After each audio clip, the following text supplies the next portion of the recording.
OTB AM. With Gillette, we don't just play the game, we change it. Gillette, made of what matters. Right, a very good morning to you. Welcome along to OTB AM. It's Ger Will and Will O'Callaghan with you all the way through until 10 a.m. this morning. We've got a star-studded and very busy show for you lined up between now and the end of the show. We'd love to hear from you this morning. 0879 180 180 is the number, and plenty for us to get our teeth stuck into. Stephen Kenny gave a press conference yesterday after Ireland had a tricky enough World Cup draw. I mean, it's going to come down, you would hope, to 2 games, and there's a very strong likelihood that even then we might not be one of the best second-place teams in it. So I don't know how you felt after that draw was made yesterday, Will?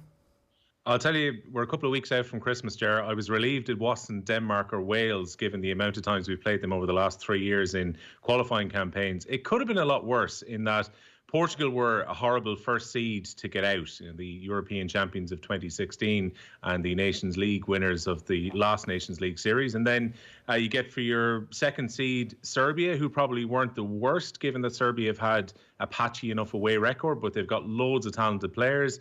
And then you get Luxembourg and Azerbaijan, which seemed okay in terms of the 2 lower seeds, but it's so difficult to qualify for the next Qatar World Cup, given that there's only 13 places which are available to European teams. So Ireland aren't going to finish ahead of Portugal in that group. And even if they do finish up in second place, they'd still have to come through a semi-final and a final of qualifying in order to get there. So it looks tricky, but again, I'm just relieved that we get to play different teams this time round, Ger. Yeah, I mean, I was certainly in your camp, and then you realise maybe the Welsh and Serbia, if Gareth Bale's career is actually, on the way down, he's becoming a semi-full-time golfer at this stage, which may well be the case, and who knows? Nathan was certainly making the case that they would be better than most of the other teams. However, Scotland just knocked the Serbs out on penalties from the European qualification, so maybe we can take them. Who knows? I definitely think that I don't think Stephen Kenny could have looked at the draw and thought, well, that's a complete disaster. It's like if you start scoring goals and give yourself the opportunity to win some games, then all is well. And we'll get to see Ronaldo play twice. That Portuguese team are absolutely brilliant at the moment. There's a reasonable chance that they're coming off another major tournament that they've done very well in /won. And, maybe that's our best hope, is that they win the Euros and there's some kind of weird European trophy hangover, as opposed to, them finally thinking that they've got a chance of winning the World Cup. Yeah, and look, I'd prefer to have got Portugal than probably France or England. But aside from that, they're probably the third best team of the top seeds that we could have drawn. Crucially, it's probably the second seed that you get. And I think Serbia is a lot kinder than some of the second seeds that we could have pulled once we'd fallen down to pot 3 ourselves. Luxembourg, Stephen Doyle, next time we're talking to him, he is the expert in OTB about Luxembourg. I know he's been saying that they're a coming force in terms of the lower grade teams across Europe. And then it's a tricky enough trip to Azerbaijan, but you would expect that we'd be picking up 6 points against Azerbaijan if we've any reasonable chance of qualifying. And then it's just a case of getting results against Serbia, probably at home, and trying to get something away from home, maybe a draw. Because I can't see us getting anything from Portugal home or away unless we can channel the spirit of the 2002 World Cup campaign.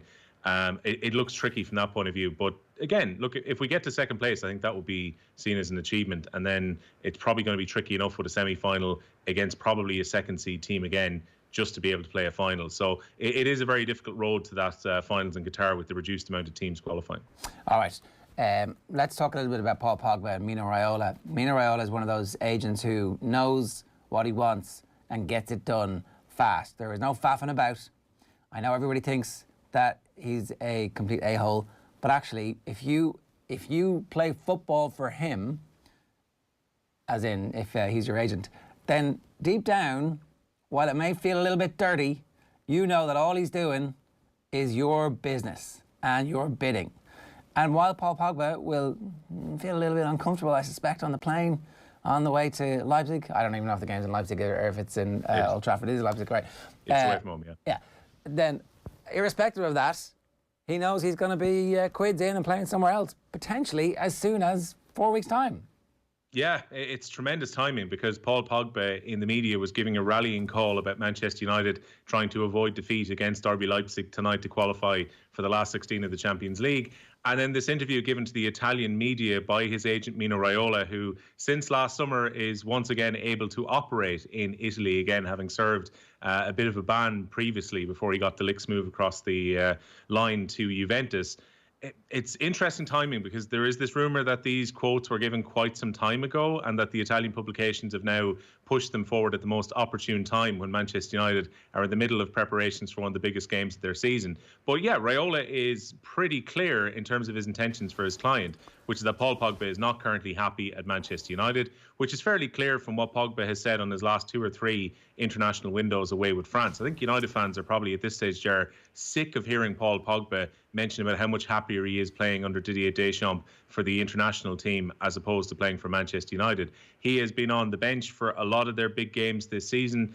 Benched, we remember back when they won in Paris against PSG. And maybe some United fans, if money is there to be had for Pogba, won't be too unhappy about the prospect of him leaving in January as opposed to him being around in the club until next summer. Yeah, look, get it done, get him out at this stage. He's unhappy. You have an asset you might be able to get something for. He has said that he had been struggling with the after effects of COVID-19. It left him feeling strange and tired.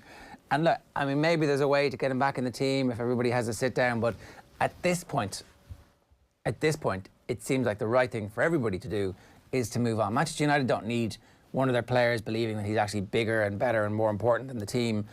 They could certainly do with somebody in that role who was useful to them on a week-to-week basis, and it's clear Pogba doesn't really want to be there. It's not the right thing for him in these peak years of his career to continue doing that. So if you're a Man United fan, we'd love to hear from you this morning. Do you want Pogba to go now? Not in the summer, but now. Get rid of him now. Do whatever deal you can, irrespective of what you're getting back on the way in.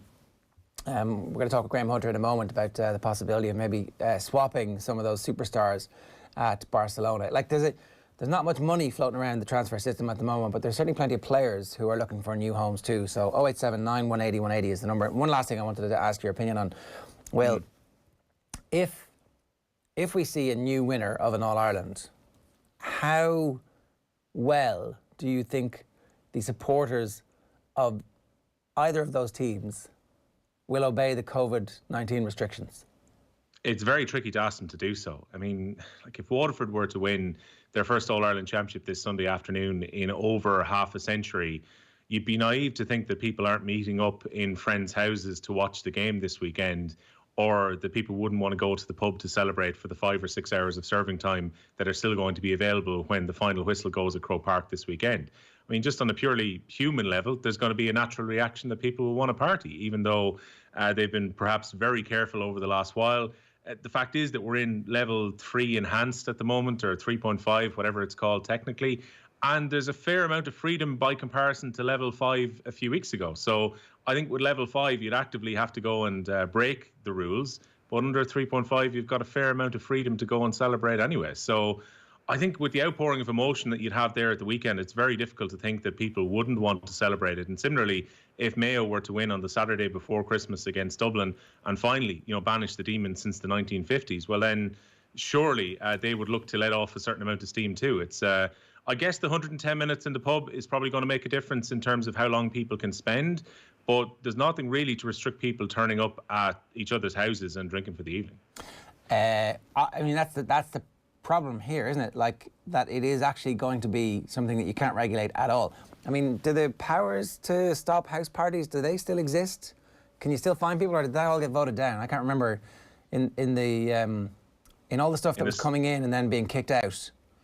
Yeah, I'm not sure between the switchover between 5 and 3.5, but I'd imagine that still the Gardaí would have power if there was a disturbance or a reason to actually show up. They could turn up and find people, but the Gardaí would be fairly busy, given that there's a lot more travel happening now and a lot more movement than there was previously.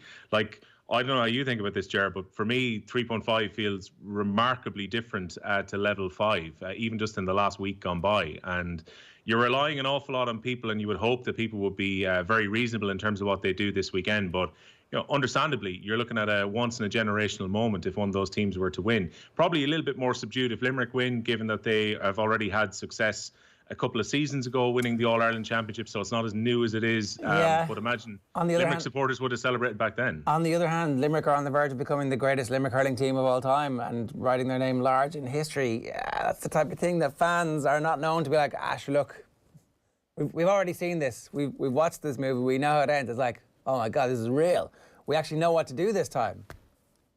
Look, it's human nature too, and I'm sure the GAA are really hoping, like after some of the bad press that came from county finals, and once we got the resumption of the inter-county season, one of the narratives that came out of it, Ger, was the fact that it's going to be much smaller numbers of people that will be celebrating if an All-Ireland was to be won, and given that people won't be in the ground in Croke Park on Sunday and on Saturday week, that's going to have an effect too. But again, people are at home. Human nature, coming up to coming up to Christmas, I should say.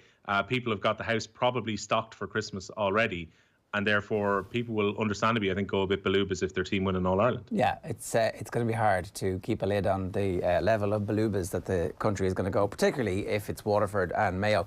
At the same time, this thing hasn't gone away, and if you want to have Christmas, if you want to see people, if you want to be able to go, you can't be going out and licking people at the weekend. It's just not a good look. No, but the mental effect seems to be there as well, Jared. The people are almost expecting a third lockdown to happen in January. So I'm wondering how much of an impact that's had on people's freedoms and responsibility too. We're understandably at the back of some people's mind, it's let's go and enjoy Christmas, because in all likelihood we're going to be back into some kind of level 5 restrictions in the new year anyway. It's like the fall of the Weimar Republic, everybody having the absolute time of their lives because terrible darkness is coming. 7:42 this morning here. Let me tell you what's coming up on the show between now and 10 o'clock. Graham Hunter's going to join us in just a couple of minutes' time. We'll bring you through the sports pages. Jamesie O'Connor's going to talk to us specifically about how good Limerick are at this point. And then Richie Hogan's going to join us. We'll talk to him about his own season and how great Waterford have been. And then John Duggan's going to join us at 8:40 to look back at the press conference last night that Stephen Kenny gave, where he was talking about the draw, but also about the forces who have been leaking stories to the Daily Mail. Liam O'Neill, the former president of the GAA, is going to talk to us about a potential merger between the LGFA, the Camogie Association, and the GAA. It was one of his initiatives that it didn't happen at that time.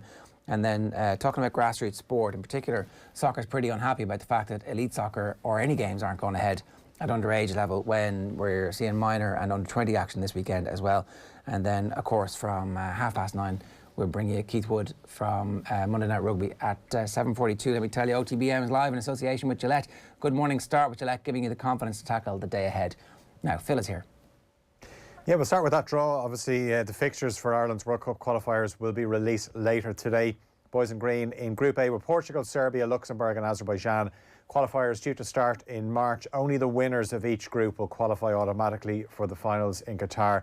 Second place will earn a playoff spot, but playoffs similar to what we've just gone through with the Euros, not the one-off playoffs that we used to have, or the two-legged ones. Manchester United need a point away to RB Leipzig in the Champions League tonight to advance to the last 16.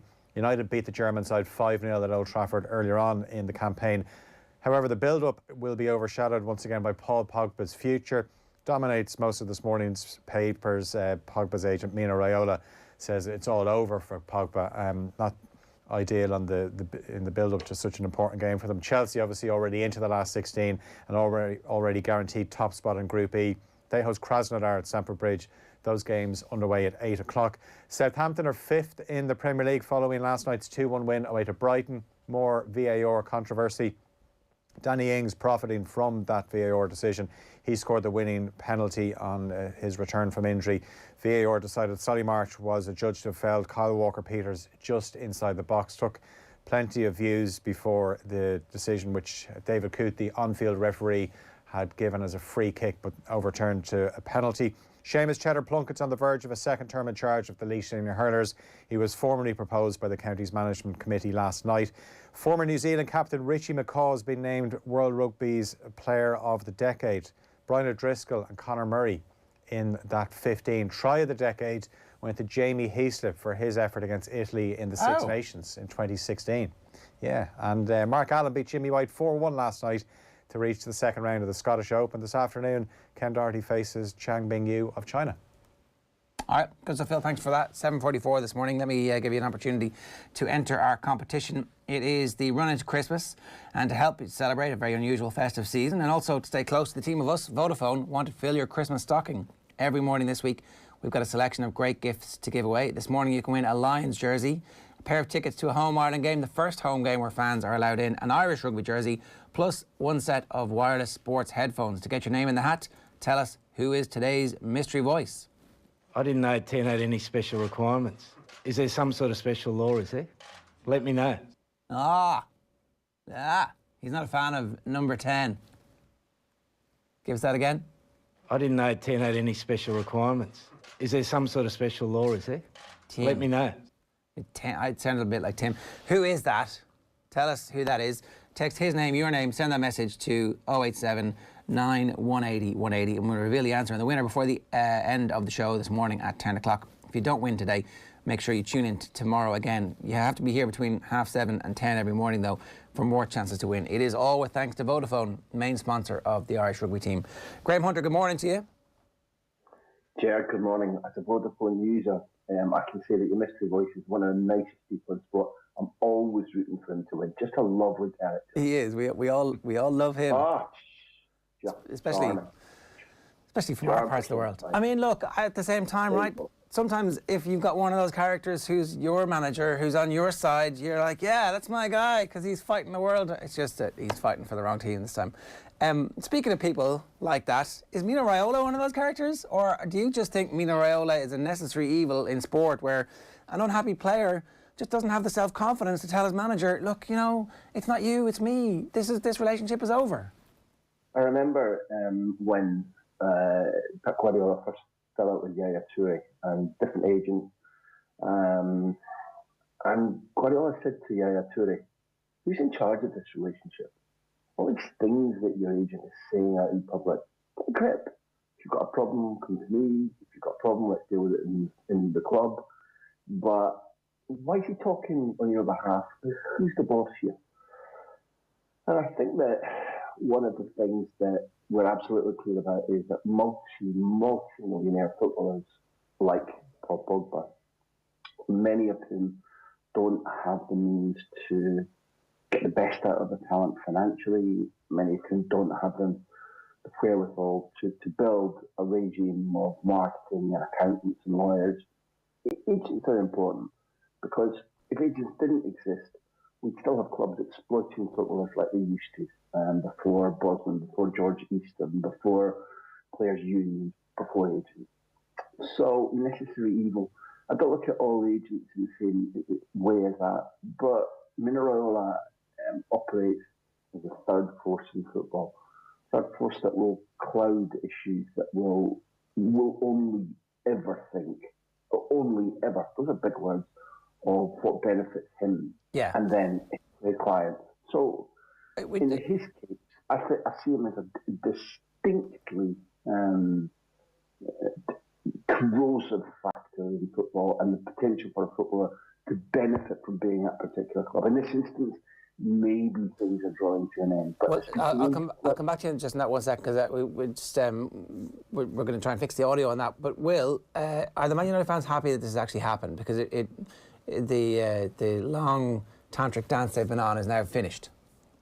Yeah, well, look, it forces the agenda somewhat, Ger, given that the talk now is January as opposed to the end of this season. So instead of ending up with a player who is clearly disgruntled and looking for a way out of the club, you've got his agent basically putting clubs on Europe on alert about the fact that he is going to be available in January. The real question from here, as Graham mentions, is who can actually afford to sign Paul Pogba, because there are very few clubs who are cash rich at the moment with fans unable to get back into stadiums. I don't think Real Madrid are necessarily searching for a player in Paul Pogba's position, especially given the way that Valverde has been playing over the last couple of seasons. I know that Zinedine Zidane has been a long-time admirer, and Paul Pogba has mentioned on many occasions that he would like to play at the Bernabeu, but I'm not sure if Real Madrid are the ideal suitor for him. Barcelona are completely broke and are having to once again defer player wages further down the track in order to just stay solvent going into the new year of 2021. So I would imagine that Spain is an unlikely location for him. Juventus are trying to rejuvenate their squad. I'm sure they would love to get Paul Pogba back, especially if some kind of convoluted deal could be found to get around financial fair play, like the deal that they constructed in the summer just gone with Miralem Pjanic going to Barcelona and Arthur going to Juventus, and both clubs just very cleverly accounting for the move in terms of the transfer, which is pretty much a straight swap when you take wages into account. And then PSG are the other obvious location whereby PSG could just pump some of their sugar daddy money into this, not really overly concerned about having to balance the books, and a chance to bring France's superstar into Ligue 1. So I would imagine PSG or Juventus are the likely locations. But I know, Jerry, you're thinking that maybe United could be a bit creative here, look at some of the players that they've previously had as targets and try and do a swap for Pogba, whose maybe money value has dropped a bit because of the current situation. Yeah, and look, I think there's probably a way of structuring a deal so cash doesn't change hands now, but it does at some point in the future. Manchester United know that most of these European super clubs at some point will be good for this money. They might not be good for it right now, but if you give Pogba to them now and on tick, they've got to pay you in 2, 3, 4 years' time. That's not a bad piece of business in many respects too, because you're at least taking him off your wage bill immediately, and that does free up some opportunity. That also gets more playing time for Van de Beek, and you see whether or not he is first-team material a little bit earlier in the cycle maybe than you had expected. But that investment that you've already made was, it looks like good planning when all of a sudden he has to play more football. So I can't see Solskjaer being that annoyed that a player that he doesn't really have room for week in, week out at the moment, who doesn't want to be there, and there's no sign that he's been a bad force around the dressing room. There's been no sign of that, like publicly. Nobody has said that he's been malevolent and annoying. Like, there's been no sign of that. But at the same time, you know, that could happen, especially when the agent starts talking like this and it seeps out that this negotiation is happening in public. Well, consider it, Ger, that they already have De Beek and Bruno Fernandes there to play the advanced roles inside their midfield. If you were to turn around and say to Ole Gunnar Solskjaer that potentially you will lose Pogba, but it might well give you the money that's required to go to Borussia Dortmund next summer to sign Jadon Sancho, to get the player that you want on the right side of your attack, or if we can get you a player to replace Matic at the base of your midfield, or we can get you a centre-back with the money that we save from getting rid of Paul Pogba, I think Ole Gunnar Solskjaer would say, fine, I'll plough ahead with De Beek and with Bruno Fernandes in the middle of my midfield and find me a player who can screen just in behind them. Actually, they could add a bit of balance to the team, because Paul Pogba is like a number 8 who wants to play like a number 10. And there's no way that you can get Pogba, De Beek and Fernandes into the one team. And I would imagine that, like, the rumour was that Solskjaer didn't particularly want De Beek last summer, but the club had to be thinking ahead about Paul Pogba's departure when they signed him, because there's no way all three of them fit into a side when there are 3 elite players on the club's book at the one time. Yeah, unless, of course, Paul Pogba plays the role that he played so well for France when they won the World Cup. There's, again, just been no indication that he's happy to do that at club level as of yet. So, look, we'll tease this out with Graham in just a minute. We'd love to hear from you if you're a Manchester United fan. 087 9 180 180. A reminder, of course, that OTB AM is live in association with Gillette. Good morning to start with Gillette, giving you the confidence to tackle the day ahead. It's a big night in the Champions League. That Group B, which looked like on paper it was going to be grand for Manchester United, for Real Madrid. Mönchengladbach have 8 points, Shakhtar have 7, Real Madrid have 7 and Inter have 5. Head-to-head record will mean that Madrid go out if they only equal what Shakhtar Donetsk do tonight. So Real Madrid against Mönchengladbach, Inter versus Shakhtar. Real beat Sevilla at the weekend by 1-0. The Sevilla team are doing all right. Before that, they had 2 losses and a draw in their previous 3 La Liga matches, and they play Atletico at the weekend in the league. So Zinedine Zidane under pressure. That's what we're going to talk to Graham about in just a moment. And that whole kind of notion that Pochettino is just waiting there, making TV appearances with his luxurious hair, being everything that Zidane isn't. Yeah, and it's an absolutely crucial week for them, because Atletico Madrid currently sit top of La Liga, when we would have expected the defending champions Real Madrid to be at the top this season. It's La Real as opposed to Real Madrid and Real Sociedad, who are the closest challengers to Atletico Madrid, who have been just getting results week on week, beat Barcelona a few weeks ago and went top at the weekend when Real Sociedad were held to a draw by Athletic Bilbao. So Real Madrid have been way off the pace. I mean, not as bad as Barcelona, who are currently sitting above the relegation places, but Real Madrid have not been impressive. They've got done in that group twice by Shakhtar Donetsk home and away, and that's what's left them in this reasonably perilous position. You would still think, though, that they'd get a win against Borussia Mönchengladbach to qualify at home for the last 16 is still very doable. Inter have been such a disappointment in that group. I'll come back to you on that in a minute, Will, because we've got Graham back. Graham, good morning to you. You're back again. Sorry about that. Sorry about that. That was Mineral, I'm sure, interfering with our sound waves. Yeah, no worries. Look, we've been chatting away a little bit about Real Madrid, and I'll come to that in a second. But we did want to ask: is there some? Will made the point about the Juve Barcelona dealings being essentially off books dealings. Is there anything that Barcelona or Real Madrid might have some young players, for example, that Manchester United might covet, that would allow them to do a deal that doesn't impact or impinge financial fair play or balance sheets in a way that is like, actually, we can swap you one of our 19-year-old wunderkinds at Barcelona for Paul Pogba, and that's something that could happen in this window? Well, look, first of all, I don't think that Barcelona have any interest in Pogba.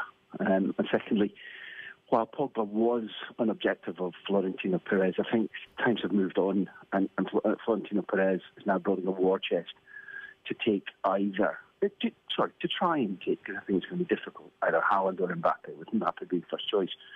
I do not believe that there is either the will, nor a financial war chest, not even the swap deals that would easily take Pogba to Real Madrid. Barcelona, I think, is an absolute no-go. I cannot overstate how difficult financial situation Barcelona are in right now, and Paul Pogba does not figure. Right, well, look, that's fair enough. The financial situation that Barcelona find themselves in is matched by the situation they find themselves in on the field and in the table, where they are closer to the relegation zone than they are to the Champions League. It is a remarkable fall from grace. You know, the worst possible prognostications about what would happen under Koeman are coming to pass. To some degree, I have to disagree to a small extent in that everything you said about the league is spot on. But his progress in the Champions League right now, and I'm not talking for the fans, I'm talking about the critical situation this club, without a board, without a president, are in. They're so financially overstretched that the fact that he's earned upwards of 60 million already for qualifying from the group, being in a state to face Cristiano Ronaldo at Camp Nou, Juventus at Camp Nou tonight, with going for a record of 6 wins in the group that they've only ever done once. I think only 2 teams have ever done. The financial part of my answer is the only reason I go a little bit off your point. Domestically, they have varied from being devastating at the Camp Nou occasionally to being pallid and weak and easy to beat on the road and packed full of mistakes everywhere. And one of the things that probably would be most worrying for them, Ger, is that on the weekend, having played really well for 3-4 games in the trot, they went to Cadiz, a newly promoted side who hadn't won at home for many, many months, taken apart very easily, and they looked worse with Busquets, Coutinho and Messi back in the side. They'd been rested, those three. Particularly Coutinho and Messi had been rested sufficiently during the season, and they looked sluggish, and they looked a mess, a muddle, and they haven't in recent weeks. So the Koeman project has been deeply interesting to watch if you're a neutral, if you're a fan. It will have you delirious 1 minute and tearing your hair out the next, which I suppose is the nature of sport. Graham, I was watching that Cadiz game at the weekend, and there was a few kind of things that were echoes of the other defeats that Barcelona have had in the league so far this season. You know, another mistake by Ter Stegen in the build-up to the winner for Negredo. But also, in terms of Koeman's tactics, it feels an awful lot like for an Irish fan like Van Gaal's Holland team coming to Lansdowne Road in 2001. In the 3 big games that they've lost this season against Real Madrid, Atletico Madrid and against Cadiz, the only solution that Koeman seems to have is to try and get every attacker onto the pitch for the last 15 minutes. And again, he had 4 or 5 front players on the pitch and they created very little. It doesn't say a huge amount about Koeman's tactics in terms of breaking teams down in these big games. Oh, no, again, I disagree and agree. First of all, it wasn't Ter Stegen's fault. He was left lost completely by Longley and Alba. A terrible throw in, the ball thrown right onto Ter Stegen's patch when he was closed down by Negredo and did his very best to intervene without getting sent off. The point you make about the substitutions is bang on the money. Koeman seems to be somebody who has done immense good on a daily basis in the training ground. He's changed the atmosphere. You've got Messi not sulking, but he's got the young players believing in themselves. The work ethic is better in training. When Barcelona have played well, they played very well. They've never won to against Juventus, for example, before they did in this group. Occasionally at home, in the most recent game, for example, against Osasuna, the football is flowing, it looks nice. He's incorporating extremely youth in this side just at the right time when you need it. Substitutions, as you point out, it seems to be close his eyes and throw everybody on. But it's not just the cavalry charge that you're accusing him of. Against Real Madrid, for example, neither Pedri nor Coutinho played well from the start. Coutinho in a position that wasn't really his. And Koeman took 70, 75 minutes to really recognise it, never mind trying to do something about it. in terms of in-game management, reading the situation, finding strategy, and not just throwing bodies on, but saying, I know what I want to do. Here's something which is going to have an effect, which in these times of ultra-tired players, because of the way that we've treated them, because of the shutdown in spring, because of the short pre-season, you're having games that are broken, you're having games whereby astute substitutions are more often showing clearly to the analyst and making differences in the game. The team has been doing that. You're spot on. Yeah. Graham, we'll let you go. Thanks a million for joining us this morning. Cheers. Cheers now. It's Graham Hunter at 8 o'clock, a minute past 8 this morning here on OTB AM. Still to come, former GAA President Liam O'Neill will join us a little bit later on this hour to talk about his attempts to bring the Camogie and LGFA in under the GAA umbrella officially at that level, and why it didn't work then and why it might be about to work now or not. We'll talk with Kilkenny hurler Richie Hogan, and Jamesie O'Connor is up next. We're going to talk specifically about just how strong Limerick are, and then we'll talk Waterford with Richie and of course the season that he had himself. If you want to get in touch, 087 9 180 180 is the number. OTB AM.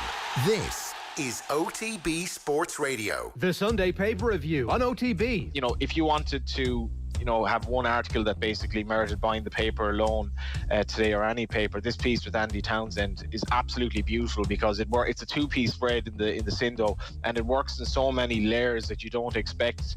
It's just a beautiful, beautiful piece of journalism that goes way beyond sport. Digesting the best stories on the back pages every Sunday afternoon on OTB Sports Radio. Tune in 24/7 on the OTB Sports app. Into sports. 20 yards out, Ursha shoot, Duggan! Oh, what a goal for Fabinho! Wow! Then get into the all-new OTB Sports app. I think when he apologises to me, I probably will say hello to him, yeah. No. Videos, sports news, live scores, interviews. If Fabregas is going to come up to me in the street and give me some of the mouth that he would have given me on a football pitch, what do we get a slap? Plus exclusive content on the OTB Podcast Network. The biggest names in sports. Ready when you are. Search OTB Sports on your app store and download it now. OTB AM. With Gillette, we don't just play the game, we change it. Gillette, made of what matters. 2 minutes past 8 here on OTB AM. We'll bring you a discussion about what happened when Stephen Kenny met the press after the World Cup draw with, that's coming your way, right about 8:30 with John Duggan. In the meantime, it's hurling all the way, and I'm delighted to say Jamesie O'Connor is with us first thing this morning. Jamesie, good morning to you. Morning, Ger. We wanted to specifically talk to you just a little bit about where Limerick are in the pantheon of great hurling teams. Will was making the point to us off air a little bit earlier on that if they were to win this, and maybe it was Shane McGrath's point, and I'm stealing it there for you, Will, but if they were to win this, essentially they've become as good, if not better, than the greatest Limerick team of all time, which was, maybe it was Mick Mackey actually, maybe the 70s team is getting a bit too much credit, but certainly they're on the verge of superstardom and all-time greatness. How did they get there? How did they get there, Ger? Listen, look, you build from the basis, because you get your foundations right. That starts at school level. It starts at, obviously in the clubs, your development squads, and I suppose you build hopefully to underage success, minor, 21, and then you get the right management team, the right coaching team in place, and obviously they've ticked pretty much all those boxes. Great management team, brilliant coaching in Paul Kinnerk. And obviously they have resources as well behind them in terms of JP. So, Ger, I think you're dead right though. Like you look at it, we've had 2 Munster titles, 2 National League titles, heading for favourites obviously for Sunday and a second All Ireland. And if they do it, and they're favourites to do it, well then I think there's no question about it. Just where do they go from there? How many more do they win? Because they have the depth. And they appear to have the hunger, and this looks like a bunch that are hell-bent on winning the second and possibly more. Would you have seen great colleges teams come through that you would have ended up playing against in Flannans, or has this kind of been more through the clubs and the schools, or is it a kind of happy combination of both? A combination of both, certainly. I mean, look at our school, obviously, have been very successful at Harty Cup level. They really got their act together. And certainly they've been a force in Munster colleges hurling, and if you wanted to win an under-15 title or a Dean Ryan title or a Harty title, more often than not, our school are one of the teams that you said at the start of the year you're going to have to beat along the way. Just 1 second, Ger. No worries. An unusual morning, Ger, between Graham getting caught now. Jamesie obviously getting a call from someone about giving away state secrets about the Limerick Hurlers. I'm always interested to see just how important those school successes are for the players, even just for their own sense of ambition and the confidence that they get from it, and how all of a sudden winning tournaments and trophies becomes realistic for them. And also it makes you part of a winning tradition, which might not always be the case at underage level. Yeah, look, this was obviously a very well planned out Limerick system to try and improve their underage hurling going back over a decade now at this point. These are players who've come through effectively Limerick trying to set up an elite academy for their players at underage level, and it's borne an awful lot of fruit in recent seasons. But one thing that's quite interesting as well, Ger, and I'm sure we can ask Jamesie about it in a moment, but a few weeks ago, Dennis Walsh had a great piece in the Sunday Times about the amount of muscle that Limerick have packed on since about 2015, 2016.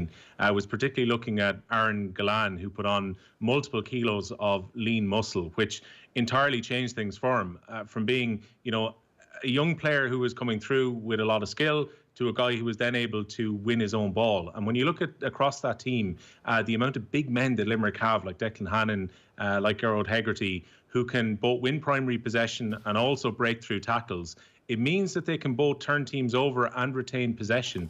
And I think that kind of transformation that we've seen from them in the last 2 or 3 years has been so crucial to them hitting an elite level. And realistically, in the last 3 years, they've probably, in terms of big matches, had one poor 35 minutes where they didn't meet their level. And that was in the semi-final against Limerick, or against Kilkenny, last year, which Limerick almost rescued last year. So James it's a remarkable team. Yeah, so that transformation from a good set of young kids to a great set of fully adult players, as Will talks about there, it has many parts. It has the skill constituent, it has the game plan, but equally it has the physical side of it, and they've got that down.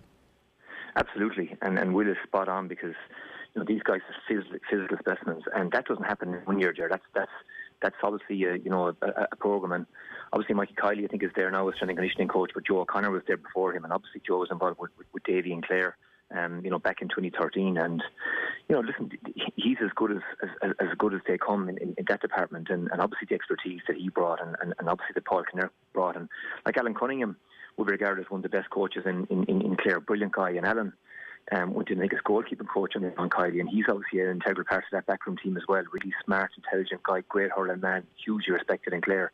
So this is a serious backroom team, and all the pieces are in place. And I'd imagine that there isn't a second wasted at any Limerick training session, from start to finish. And you look, I would say, the strength and the power of, as the guys you mentioned, or Will mentioned, Jim Burns, Kyle Hayes, the two Morrisseys, and look at that. That doesn't happen overnight. That takes a lot of work, a lot of planning, and the Limerick guys are clearly putting it in.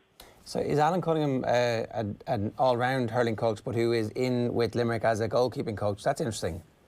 Oh yeah, listen, Alan would have been Dalo's, coaching with Dalo, back when Dalo was involved with Clare. Listen, Alan has been involved with a myriad of school teams, with Shannon Comprehensive, and he's principal now in St. Cayman's in Shannon. And as I said, look at Wolf Tones. He's Aaron's dad that came on and has played for Clare. Steeped in Clare hurling. As I said, a fantastic guy, hugely respected. Is it unusual? And a brilliant coach. Is it unusual though that you'd have a non-specialised goalkeeping coach? I guess what I'm saying is there a bit of an angle there where they're actually making their goalkeeper think more like an outfield player rather than just working on shot stopping and puck out. It's like, okay, well, when you have the ball, you're actually thinking like an outfield player, and we're coaching you with that in mind, as opposed to, your job is just to get that puck out away. Oh yeah, listen, the goalie has arguably become the most important guy on the team now, because Limerick scored 27, had 17 wides against Galway. That's 44 puck outs probably that that Ian Murphy had the ball in his hand, and Nicky Quaid maybe an equivalent amount at the other end of the field. So obviously it's an opportunity to win possession, and huge work goes into it. And now there's a connection there. Paul Kinnear taught in St. Cayman's, knows Alan really well there, so that's Paul would have been well aware of what Alan could bring to the table or whatever. But certainly, I went back through Ger the first 40, 45 minutes, of Galway Limerick watched in depth in terms of what was happening with puck outs. And I think Limerick lost one puck out in the first half, where, and again it was lost on the break. So yeah, they're retaining possession certainly from the first 45 minutes of the Galway match. They don't give it away, and that doesn't happen without everyone knowing their role, knowing where they're supposed to be, and obviously Mickey Quaid making the right decisions in terms of where he puts it and whether he goes long, whether he goes intermediate, or whether he goes short to win the cornerbacks. Jamesie, in terms of that puck-out strategy, obviously it worked really well against Galway. As you mentioned, I think it was only one loss inside their own 65 during the entire game. It'll be so important, though, for them to be able to keep the ball and distribute it well against this Waterford team who are so good at pressing up on the opposition backline. Absolutely, and you look at the way Waterford monopolised possession against Kilkenny in that second half, and Jack Egan, I think, caught 10 puckouts, which is incredible. I don't ever recall a guy doing that, in a big championship match, in Croke Park, especially against Kilkenny. That just doesn't happen. And Caleb Lyons, caught a couple of balls over Mossy Keown's head, and next thing Cody, and he whipped off and Walsh on. So Waterford, have the guys that can compete in the air, and they've got fellas, that will match up well with some of the big physical players that Limerick have. But yeah, you can't win, you can't play without the ball, and puckouts are going to be a huge part of that the weekend. To go back to that bit about the evolution of the team, the style of play and the quality of hurler that Limerick require to play the game plan that they're playing, where does that come from, Jamesie? Because again, I suppose I'm really asking, how much of that is a style of play that you can evolve because you have those players, and how much of it is working relentlessly on the skills to make sure that the players can do what you're asking them to do? It's probably a combination of both, Ger. I mean, I suppose, listen, it appears to me that, look at it, it's just this thing becomes second nature to you in terms of the way you play it. Obviously, you're playing these conditioning games in training night after night after night, and it just becomes instinctive. I mean, they got a score in the first half where Galway went short with a puck out, and then it went long and went over someone's head. Sean Finn swept across, picked it up. I think gave a hand pass to Morrissey. He passed it to Burns. Burns put it across the back to Barry Nash, and then Declan Hannon was gone. He was in position to take a hand pass from Burns, but just took off when he saw Barry Nash, getting the ball. He pinged it to Tom Morrissey. Suddenly Hannon was coming off the shoulder, really quick hand pass, and it's over the bar. And it was just a brilliant score, but clearly, they had the confidence to play it, they had the skill level, obviously, to execute it. But Hannon knew what he was doing, that there was an opportunity to get forward and come off the shoulder. And that year, obviously, you need a high skill level to play that. So, you don't make it into county hurler unless you can do the skills and execute them under pressure at a high level. So Limerick certainly have that in spades, but they're clearly so attuned to this game because they're doing it obviously night after night, in training. That's the way they play, and it just becomes instinctive. And the more often as you play together as well, the more instinctive it becomes, and fellas get to know what Keane each is going to do, and that's when you really start to progress as a team. And Limerick obviously have that because they've been deep in the championship. They've obviously been league finals, and the more times you play together, the more natural it looks, and the more adept you become at it.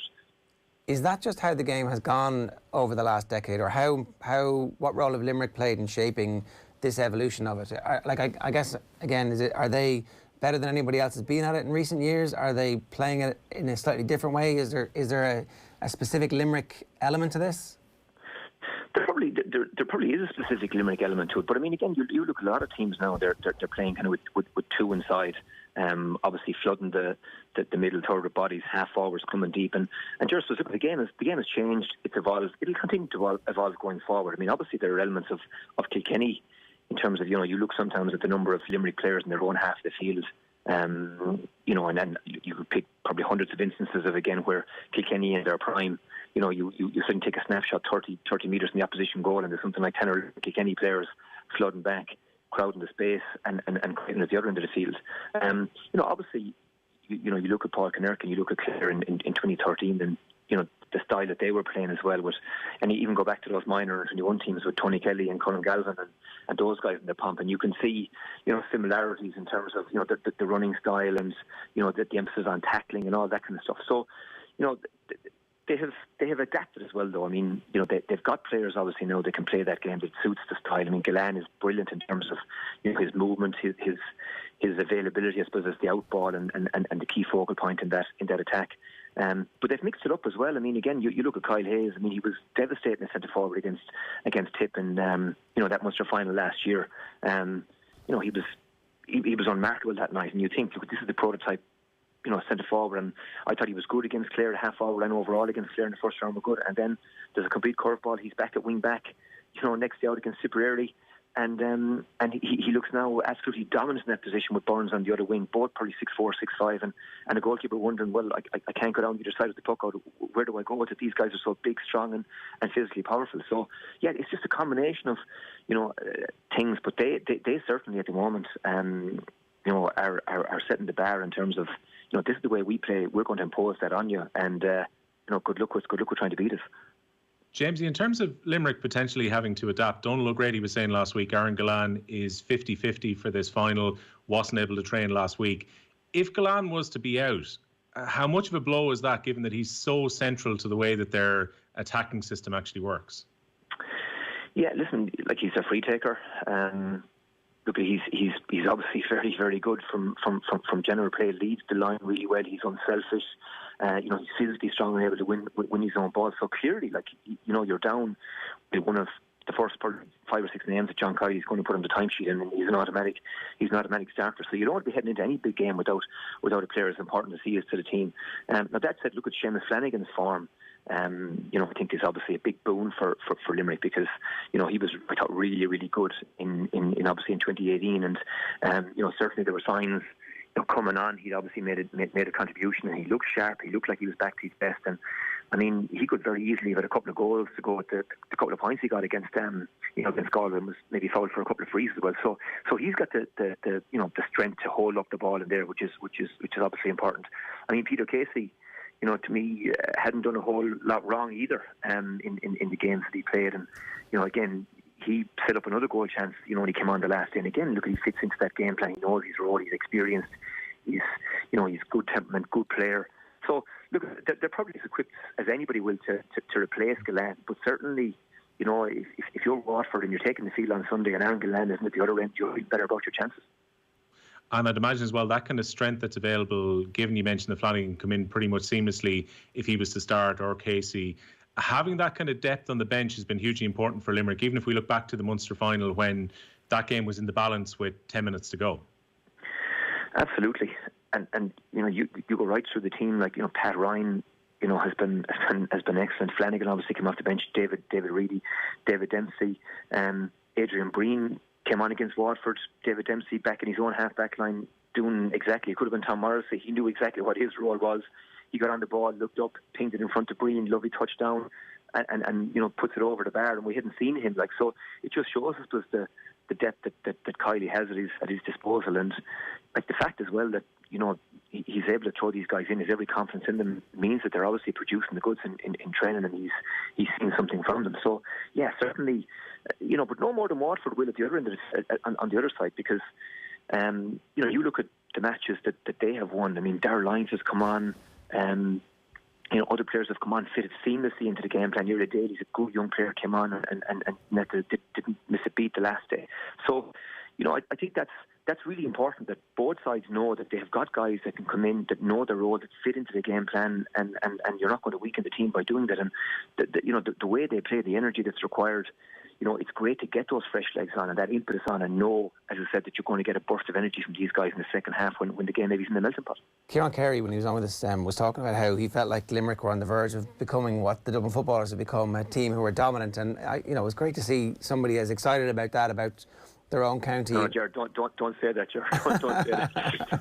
Well, the one thing the comparison that you can definitely make with them now is just being in control in games, even when the game is close. You feel like no matter what gets thrown at them, they're going to be adaptable. So when Galway got the game back level, you still felt like, look, obviously Joe had gone off, and that might have been one of the reasons why you felt that, but you still felt like actually Limerick are going to be able to deal with, it seems like, barring a sucker punch here, barring a goal like the Cork footballers got against Kerry, it still felt like they were going to be able to grind that out. And I don't know why I felt like that, but it just, they've ascended to that point where you believe in them and you trust that they're going to be able to work out whatever problem the opposition throws at them. I mean, am I wrong about that, or is that actually the level that they've got to at the moment? No, I think you're right, Ger. I mean, but that's down to a lot of things. It's down to look at the experience they have in big games. It's down to the age profile. It's down to the intelligence level. It's down to the management. the whole package, I think, really, that, yeah, you definitely got that sense.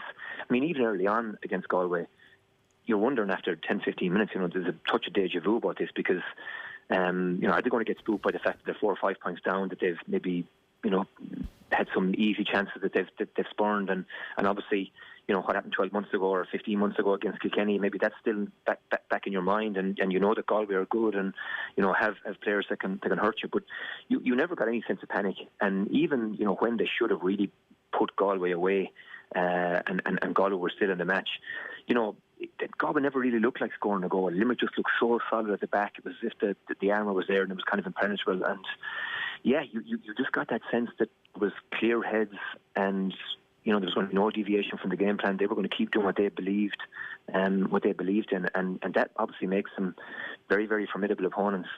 And the big games, they're at a stage now in their evolution, is just where they're confident of winning them, and they know what to do to get the job done. And they have, as I said, a game plan that makes them very, very hard to break down. They don't cough up too many goal chances, and with the players they have, they're so physical. They really are. To my mind, where I'm sitting looking from, capable probably of certainly winning at the weekend and not stopping there and winning maybe 2, 3, 4 more. Who knows? Yeah. Are you predicting? Is that where you're leaning at the moment? It sounds that way.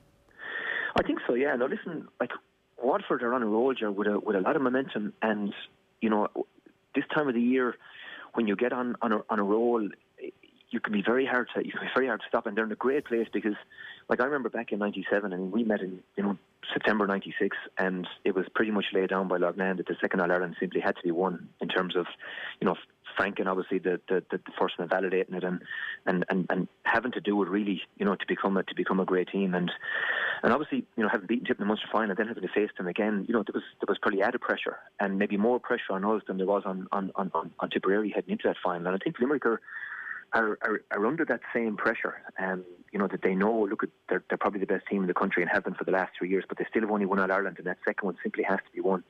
Waterford don't get the same pressure, and I think they're coming in, better than they were in the Munster final. Certainly in a better place with more confidence. I think Croke Park suits them. Certainly suits Desi Hutchins, some of the forwards that they've got, and I think that they're going to put up a massive challenge at the weekend. But you can't look beyond Limerick. And to my mind, I think favourites pressure. It won't really matter at the weekend. I think they'll find a way to get the job done. All right, Jamesie, good stuff. Thanks very much for joining us this morning. Cheers. Cheers, Ger. Cheers, Will.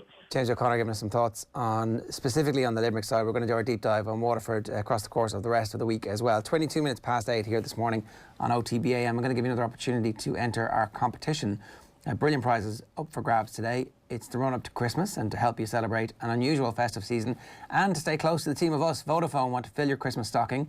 Every morning this week we've got a selection of great gifts to give away. This morning you can win one Lions jersey, one pair of tickets to a home Ireland game, the first home game where fans are allowed in, an Irish rugby jersey, and a set of wireless sports headphones. To get your name in the hat, just tell us, who is today's mystery voice? I didn't know 10 had any special requirements. Is there some sort of special law, is there? Let me know.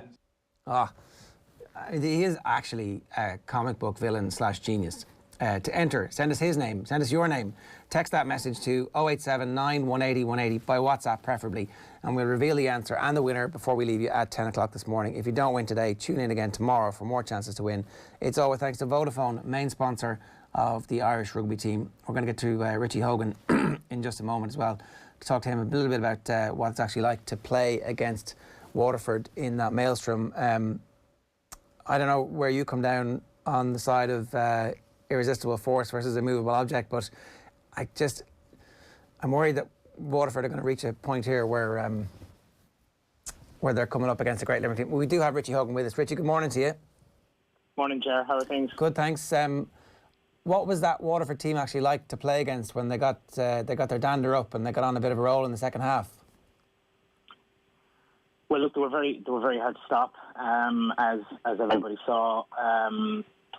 Obviously, a team with great fitness, but I think also have great hunger. They haven't won a game prior to this year. They hadn't won a game since they played in the All Ireland series in 2017. So a team like that is always very difficult to stop.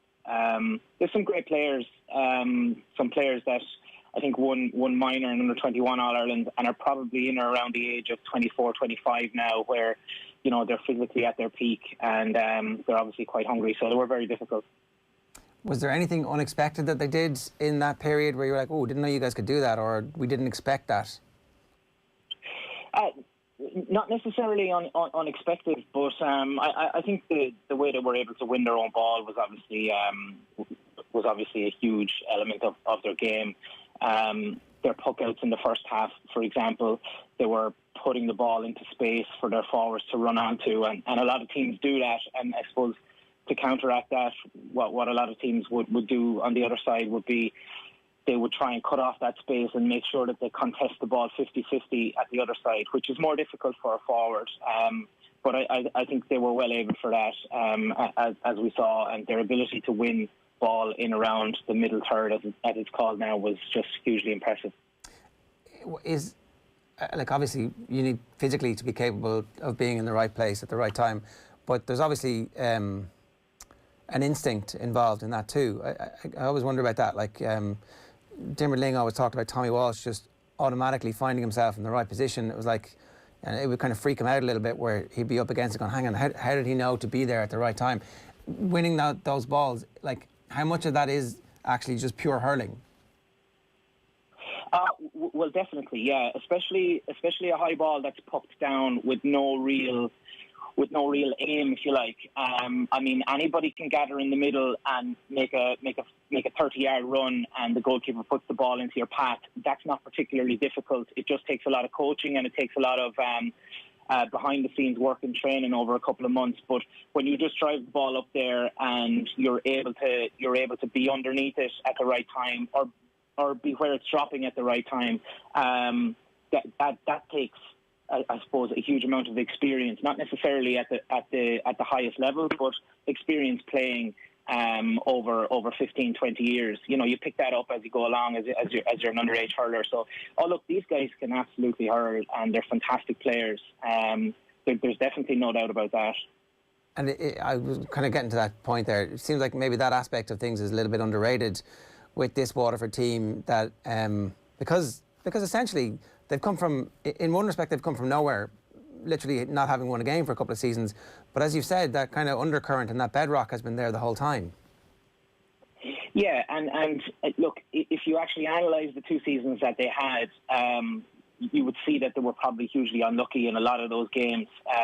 You take the 2018 season, for example, with all the injuries that they had in the first couple of games, and then they should have beaten Tipperary in that as well, and then the league kind of got away from them. So look, a better indication would be how well they hurled in the National League this year, and where they were really, really good.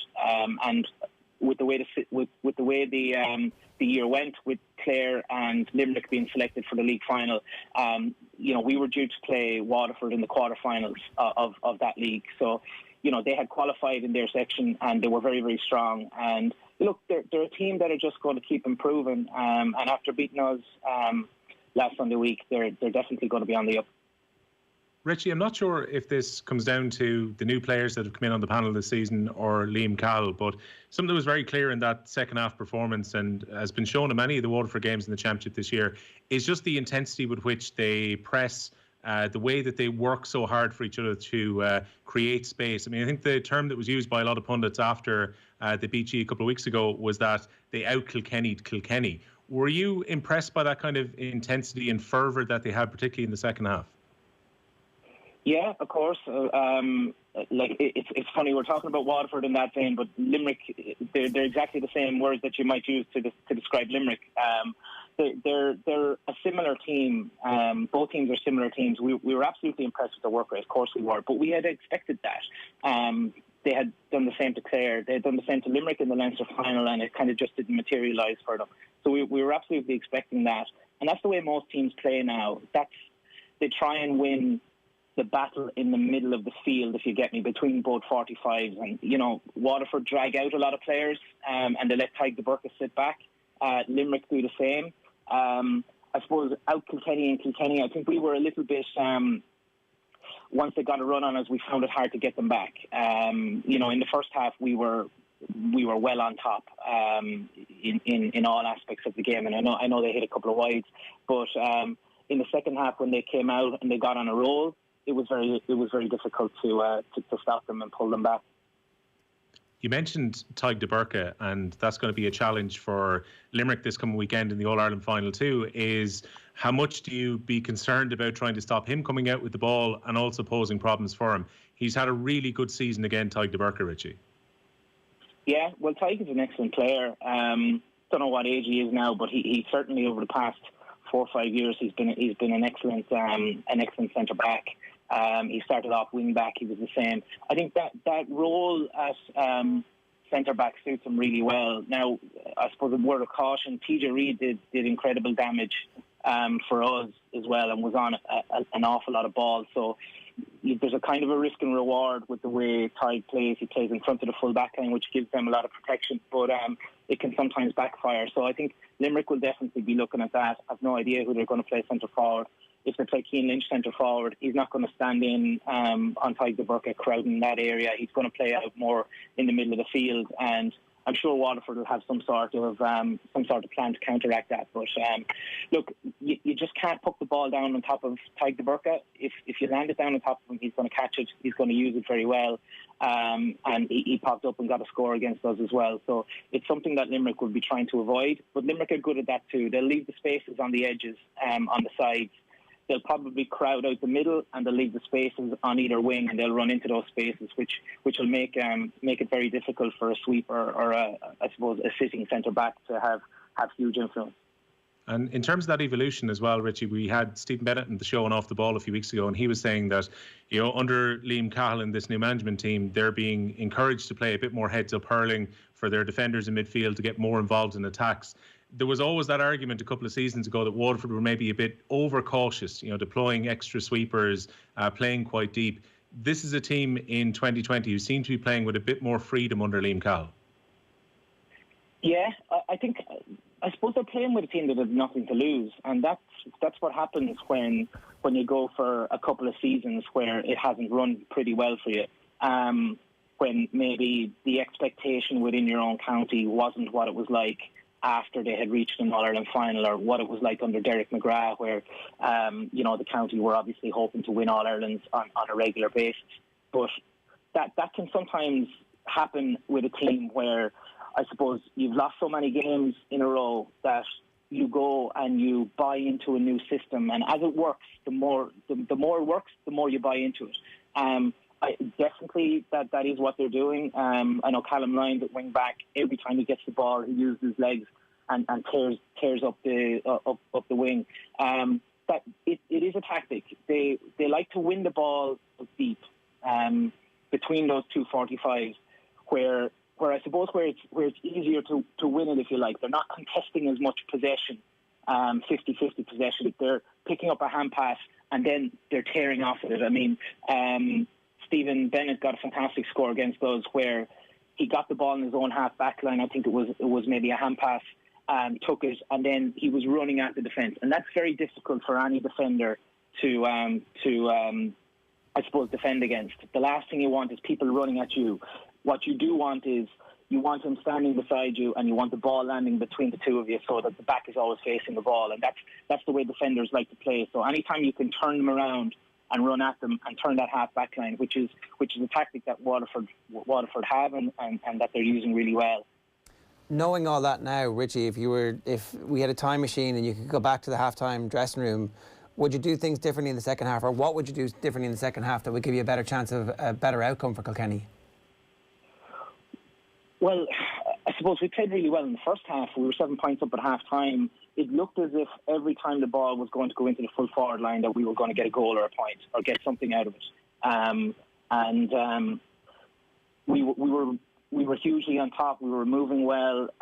We were using the ball well. I think once they got the goal, we maybe resorted a little bit to route one. So if we're looking back on it, I wouldn't call it panic, but when we were under a little bit more pressure. And when you're under a little bit more pressure, you kind of do the safer thing with the ball because you don't want to make a mistake. So I think we didn't get enough ball into the danger area in the second half, and as a result, once they got their tails up, it was very difficult to pull them back. I don't think they played a hell of a lot different in the second half than they did in the first.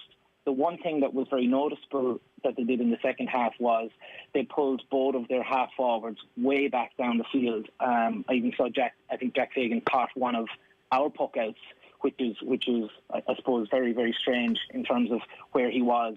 So they picked up that area of the field. Maybe we could have been a little bit better with our use of the ball, but the thing is, if you don't have the ball in your hand, it's very hard to do anything with it. And I think that's where Waterford really pushed us back. They were winning all of the primary possession, both in the half-back line and half-forward line. Look, any year you lose an All-Ireland semi-final, it must feel like a year of what is, particularly when you have a big lead at half-time. But on a personal level, how happy were you to be fit and to be winning back your place in the team and to be going as well as you personally were going? Yeah, delighted. And look, it didn't turn out to be the year that I wanted. Of course, it didn't. Nor for any Kilkenny player. I knew once the whole thing was locked down on the 10th or 11th of March, and I got a serious bit of training over a couple of months. I could feel myself growing into it in terms of fitness. For the club championship this year, it's definitely the fittest I've been in, probably the fittest I've been ever. Now I got a hamstring injury towards the end of the club season, which hampered me for 4 or 5 weeks just before the championship. But look, I was absolutely delighted. Apart from that hamstring injury, I haven't had any injury issues this year. And I suppose in hindsight, with the break and the way I was able to train without any physical contact, because when you're trying to train, you're always picking up, niggles and bumps and bruises and dead legs, nothing injuries if you like, but stuff that prevents you from doing what you want to do the following day. And for me to be able to do that over a long period of time I feel it just brought me onto a level that I haven't been on physically. And I'm absolutely delighted with being there, and I suppose looking forward to trying to get the most out of myself from now on. Well, I was going to say, because I'm sure with the injury history, and I'm not sure everybody knows just how and look, we never really find out until you guys retire just how bad injuries are. We've heard from some of your colleagues who've written books about the hour and a half of physio they'd have to be able to do a 45-minute training session and then more physio at the end of it. It wasn't quite that bad, I think, in your case, but it certainly, you'd had back injuries, you'd had various injuries over recent seasons. Is this going to give you, is lockdown essentially, or what you're telling us, it's going to elongate your career potentially by a couple of years here? Well, I don't know about that, but it certainly, what it has done, Ger, is it's given me a different perspective on how to train, if you like. There's no point in me going back in January and getting too much into hurling and pulling and dragging, because I can't maintain that for the whole season. I probably have to be at about 90% of my fitness level before I can go back to that. Now, does that mean that I'm going to go back training whenever we go back in maybe February and say to Brian, look, I can't partake in the first month or month and a half? No, of course it doesn't. It means I'm going to start a month earlier and make sure that I'm at a level where I can I suppose take part in training, properly recover, properly rest, and be able to get to a level that if I do pick up a small injury, that I'm losing barely anything over that 2 weeks. I'm not trying to play catch up. So I suppose it's helped me train better, if you like. So you're training more like an actual athlete, where you can measure everything because you don't have to allow for taking a heavy knock in training. You don't have to allow for getting a dead leg. You don't have to allow for twisting an ankle. That sort of stuff doesn't come into it. So I suppose it's probably a case of me over the months of January, February and March that I'm going to concentrate more on that sort of stuff before I get back into actually playing physical contact. Yeah, and look, it was I can't remember who talked about it first, but certainly we ended up again having Tommy talking about yourself, TJ Reid, the class of 07, Seamus Callanan, Canning, Patrick Horgan was the other one as well. Yep. All of you at the age of 32 still going strong, and I don't think any of you have announced any plans for retirement, but you do learn to train smarter, and at least the experience that you have means that you can be valuable in terms of affecting a game in almost every possession. Yeah, well, I think you're dead right. I suppose when I came in as a young player, you know, you hear about the experience of this fella and the experience of that fella, and it makes, you know, it doesn't even register with you that, you know, they say, as you get older, you get a bit more experience. That doesn't register with you because, you know, you haven't gone through that. All you can see is what's in front of your face. All you can see is the next training session, the next game, and I suppose for myself, I want to play, certainly want to play next year and take it as it is. But the main thing I want to do is I want to be fit and healthy. And I suppose Brian knows that there probably was a time where I could play at 80%, 85% and affect the game. I can't do that anymore. So if I'm not 100% right, I'm absolutely no good to Kilkenny. So there's no point in me. There's no point in me playing. And that's something that I have to worry about myself and be disciplined in. So, you know, I can't be available for games if I'm not 100% right, because I'm not going to perform and I'm not going to be any good, and I'm not going to be playing. So there's no point in any of that. So my job is to get myself as physically right as I possibly can, and if that means I have to miss a couple of games, well, then so be it, because, you know, the other option just doesn't work for me anymore. Yeah, and look, that makes perfect sense. And have you had that conversation with Brian Cody yet? As regards what? Like, I need to be 100%, and if I'm not 100%... Oh, well, I suppose he's had that conversation with me, if you like. Yeah, no, we had that conversation maybe about 18 months ago or so. We had it a couple of years ago before that as well, but I was struggling to buy into it. But you know, I suppose you learn from experience, as you mentioned, where you go out and you play and you're not 100% and it doesn't go right for you, and you come in and you say, look, this actually isn't worth it. I have to do things properly and I have to be disciplined. You know, and you have to lose that kind of short-sightedness. So I would have had that conversation with Brian. He would have had it with me more so than me having it with him. Brian is very good that way. He'll come to you and he'll say, look, because he knows it's difficult for a player to go to his manager and make demands or make requests. He knows that. And I never do that with Kilkenny either. And Brian has worked with me long enough that he knows what sort of a character I am. So he knows that he can come to me and let me know what he thinks is best. He'll go to Mickey Comfort, the strength and conditioning coach, let him know, and then we all buy into it together. So most of the time that will come from Brian. Brian will be very strong in that area in terms of knowing, I suppose, what all the players would need. One last thing for me, the goal against Galway, what happened? How do you remember it? I don't know, Ger. I can't remember it. Have you watched it back? No, I have. I don't really know. I just did what I was supposed to do, really. I saw Dahi Burke. I got caught in the wrong side of Dahi Burke, and when that happens, I've marked Dahi Burke long enough to know when that happens, when you get caught in the wrong side of him, he's probably going to catch it, because, you know, I couldn't get there in time. So I just tried to play it in behind. I could see that I could see that there was a bit of space in behind, so I tried to play it in behind and react quickly to it. And then I just saw the goalkeeper coming out off his line, and I knew I was going to beat him to it. And when he was coming out, I could see he was coming out to try and block the ball as opposed to try and go for the ball itself.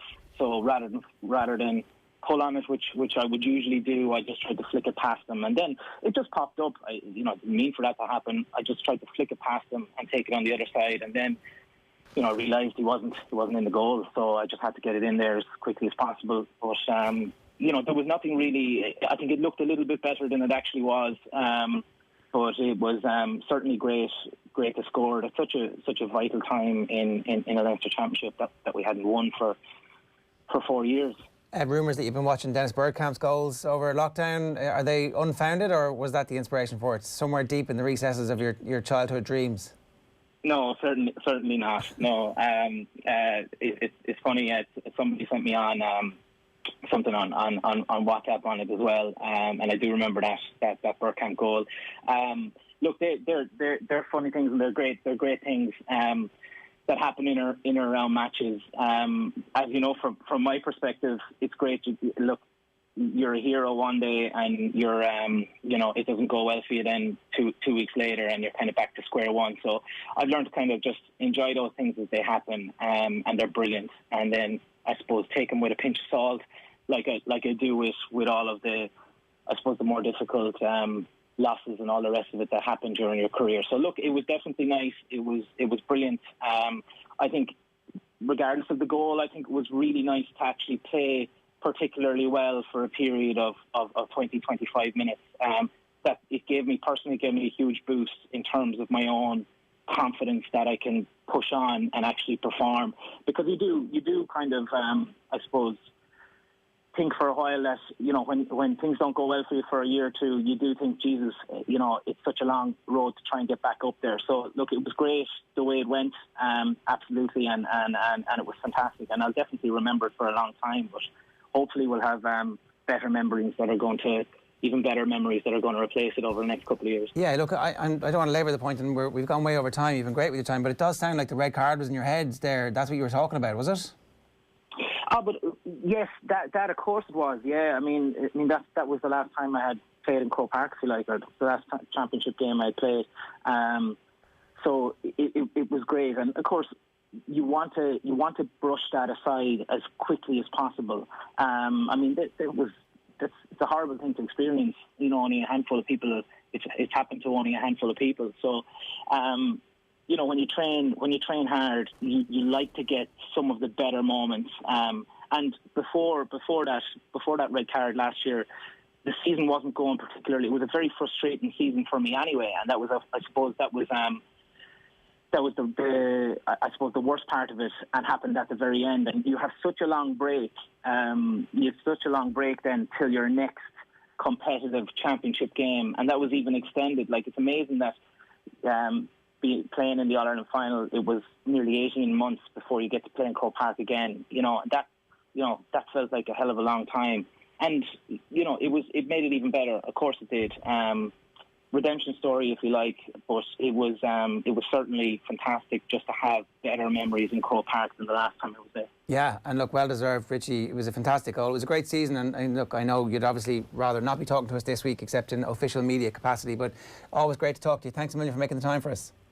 No problem, lads. My pleasure. It's Richie Hogan there. As I said, always really interesting that the goal is a bit of redemption for him. John is with us in studio listening to that. I've got to say, I love Richie Hogan. Richie Hogan is just Techers. Brilliant. Love Richie Hogan's natural ability. And always the best ever game I saw, the 2014 final, Richie Hogan and John O'Dwyer bubbles, just in song, is the way I would describe it. Just an amazing natural talent. And you pay a lot of money to watch it. 100%. Now, we want to talk Stephen Kenny, but we haven't addressed any of this on the show so far. It's 8:47 this morning here on OTB AM. We'd love to hear from you, 0879 180 180. Loads of comments coming through. Stephen Kenny gave a press conference after Ireland were drawn, and it's a World Cup group. They're always going to be tricky. Some things were good, 5 teams in it, not 6. Potential playoff there is a route to a playoff. Serbia are the key. Look, Portugal, think of the players Portugal have, right? João Felix, Ronaldo, I don't know what he'll be playing, but Ronaldo, right? Diogo Jota, the way he's playing with Liverpool at the moment. Bruno Fernandes, Man United. Bernardo Silva. Rui Patricio. Ruben Diaz. I've written them down because I don't want to leave anybody out. Semedo, effectively the whole Wolves team. Serbia, we had them in the last qualifying campaign for the World Cup. They beat us at the Aviva Stadium, but they're no great shakes. I saw them in the World Cup. They're no great shakes. They hammered Russia recently. Luxembourg and Azerbaijan, a bit of an unknown quantity. But it's about getting to overcome Serbia. But that wasn't the complete story yesterday. Nathan was at the press conference with Stephen Kenny, asking him about this controversial video incident before the England friendly. To be honest with you, the video was a non-story. I think it's, it was a football video, basically with goals scored by the players in training and goals scored in Wembley the night before, and essentially that was the major part of it. With some goals from previous Ireland matches against England, and some historical references, and I think that was it. And certainly a lot was made of it, but it's very light on content in that regard. You must have been pretty surprised though then, if that was the case, to see it on the back page of the Daily Mail and a statement coming out saying it was being investigated urgently by the FAI. Yeah, no, it was a big surprise, and I think So that's something that came. It was a surprise, to be honest. Gavin? Did you feel undermined by that team? No, I didn't at all. I think it's we'll take it on our stride and we'll move on. I think we're not going to dwell on the situation. It's something that happened, and I think we're disappointed, but we certainly move on. He did move on. He did go on to specify, though, that he didn't think that it was somebody within the dressing room. Yes. So he still has the dressing room. The dressing room came out very strongly for him at that time. I mean, granted, there's probably some football issues that not everybody's agreed on, but that's life. But they certainly backed him, and they didn't back the leaking of that story to the Daily Mail. No, they didn't. And as I said on Saturday, it was a lot of BS. The whole thing is absolute BS. But we do need to see if Stephen Kenny's under pressure with the results, and it hasn't been a great start. And there's been loads of reasons for that you can point to. The best game was the Slovakia game, which weighed the most on it. We all just need to reset for March. He deserves a campaign, like Brian Kerr got, like Steve Staunton got, like Mick McCarthy got 3 times the first run. But we do need to see Seamus Coleman, we need to see Damien Duff, Keith Andrews, we need to see them all vocal and out there about what Kenny's trying to do in the philosophy until the end of the campaign. And we see where we are at the end of the World Cup. And then the FAI, who, by the way, just announced a loss of $5 million for 2019 yesterday, can make their public judgment on Stephen Kenny. Yeah, the other thing is the FAI, I mean, of all of the times to release their accounts, in the middle of the World Cup draw last night, looked for all the world like the shenanigans of the previous regime. So the notion that we've moved on, that whoever authorised the release of the annual accounts in the middle of the World Cup draw last night, I don't think it speaks well for the organisation. It doesn't speak that this is an organisation that has moved on from the previous regime, that it looks like an organisation that has learned the playbook from the previous regime. So I would, in all this, I think Stephen Kenny has done a good job in distancing himself from everything else that surrounds him. So if he survives and if he succeeds, it may well be in spite of the organisation that is supposed to be offering him help and support at the moment. It's what they call a Friday night news dump on a Monday.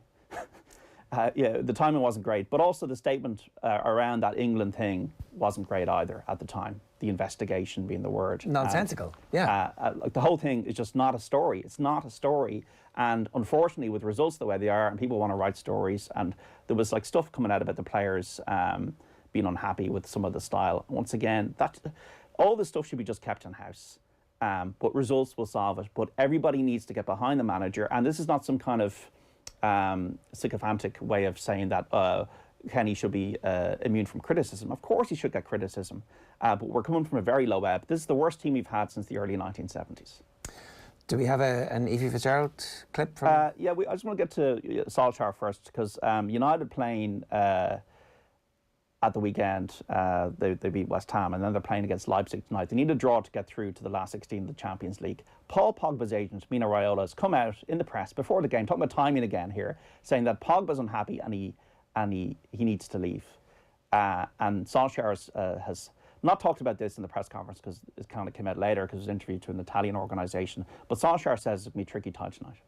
The character, the group is getting better and better, and we're looking forward to the game. It's something that we want, games like this. It's some tradition for Man United. We never make it easy for ourselves. Of course, we look at the games as, especially the away game against Istanbul, we could have took 3 points, but that's just the way we do things. We do make it hard for ourselves. That's been ever since I played, and that's a long, long time ago.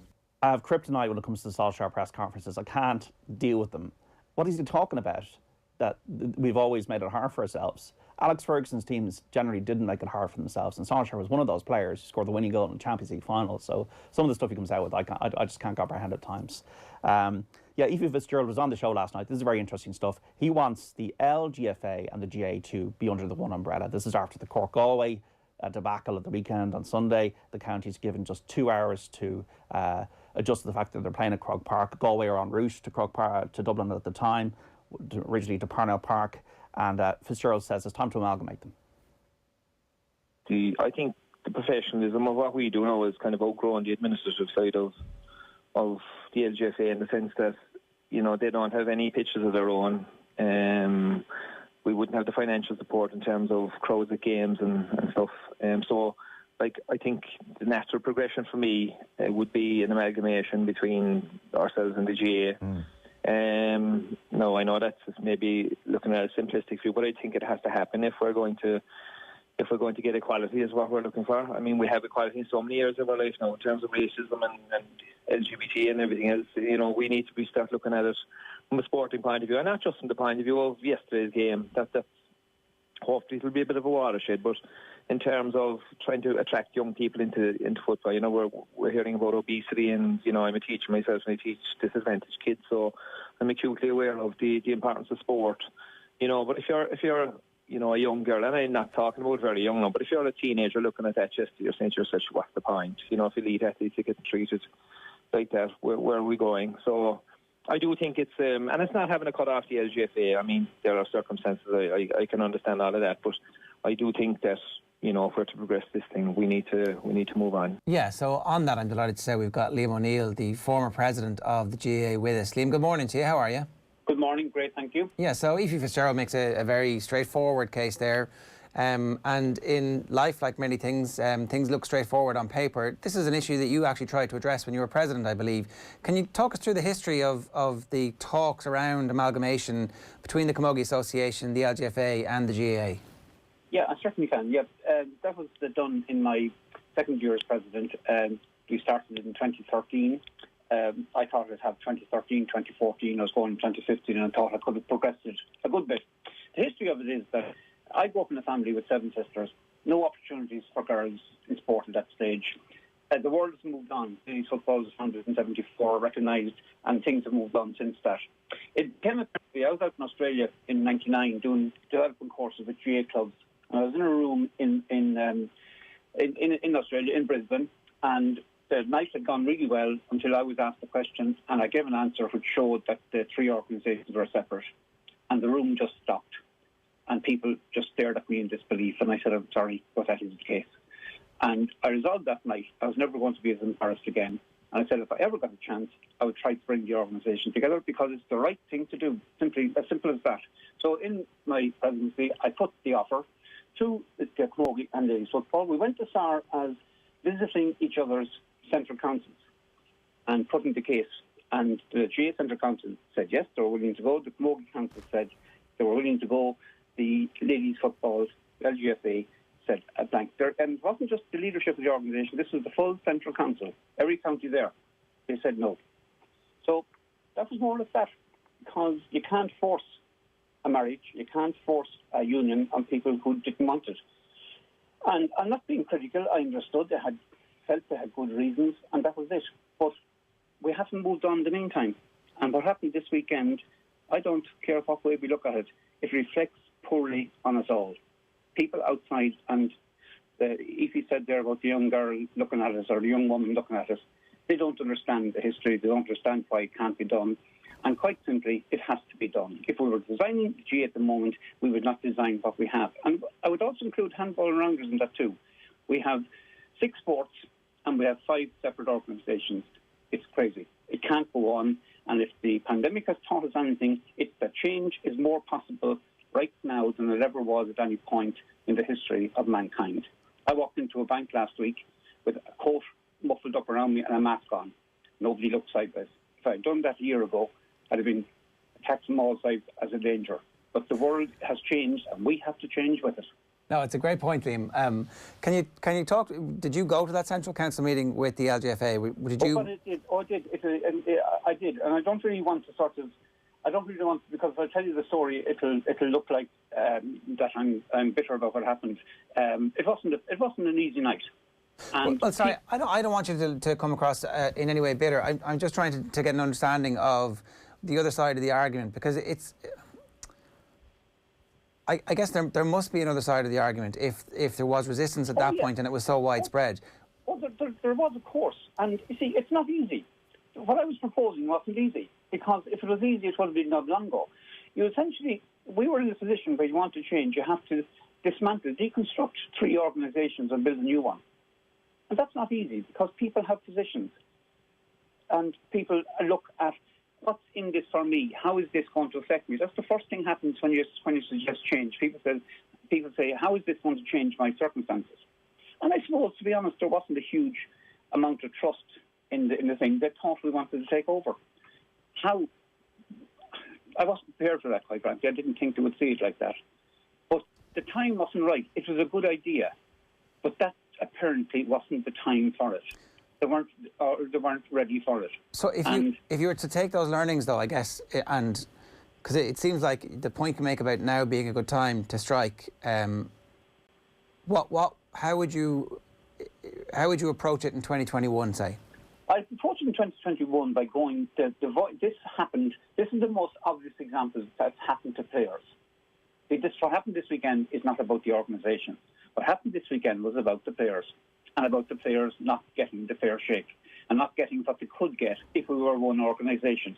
The possibilities for the one organisation are absolutely immense in terms of facility, in terms of organising games, in terms of putting ladies' games on, put women's sport on the same platform on the same day as our major games.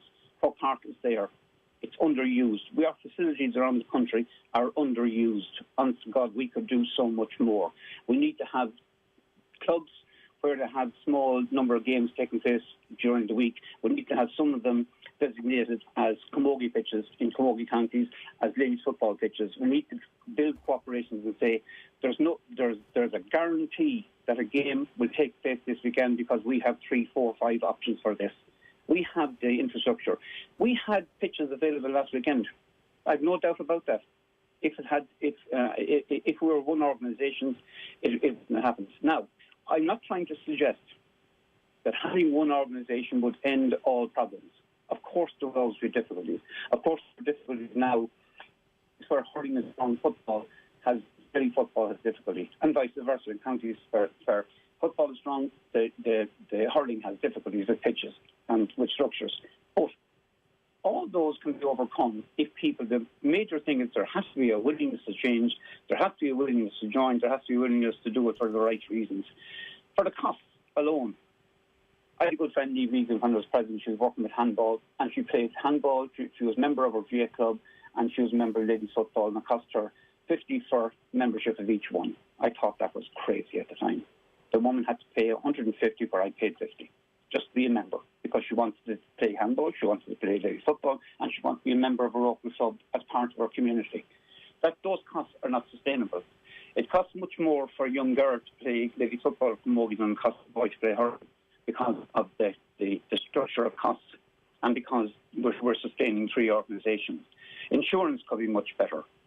Our buying power, our ability to buy gear, to order stuff for pitches, all that would be much stronger if we were one organisation. And also, we would fulfil our mandate, which is to bring Gaelic games to every person on this island and further afield who wants to play Gaelic games. We could do that if we were one organisation, but it would take a leap of faith. Stephen, there's no point in saying any different. It would take a leap of faith. It would take trust. But we have to go to the players and say, do you want the status quo to continue, or are you willing to stand up and say, we want change, we want a different organisation? Liam, when it comes to players potentially driving this merger to a certain extent as well, because it's the players who will have felt the most frustrated about what happened last weekend, is there potential here for some middle ground, given particularly that the Women's GPA and the GPA are talking about a potential merger at the same time? Absolutely. But they should never have been separate. They should never have been separate. They should never have been separate organisations from the start, because there was no need for it, because the Women's GPA is only formed a couple of years ago. That should have been a united group from the start, and that would have sent a very clear message to the administrators and to those who didn't want to change and didn't want to have one organisation. I appreciate you said, Liam, that 6 years ago it was almost a straight out no from the LGFA when those discussions were taking place and options were being explored. But did it ever get to a point in the discussions between the central councils about what the umbrella organisation might actually look like? Because it seems that most of the concern here was about who would have positions in terms of this new organisation, or coming together of all 3. Did the discussions ever kind of advance that far that you were able to make a picture of what it might look like? Yes, they did. We had a vision that the organisation, that there couldn't be a takeover, for instance. There's a structure there. It would take a group to run Camogie. It would take a group to run ladies football.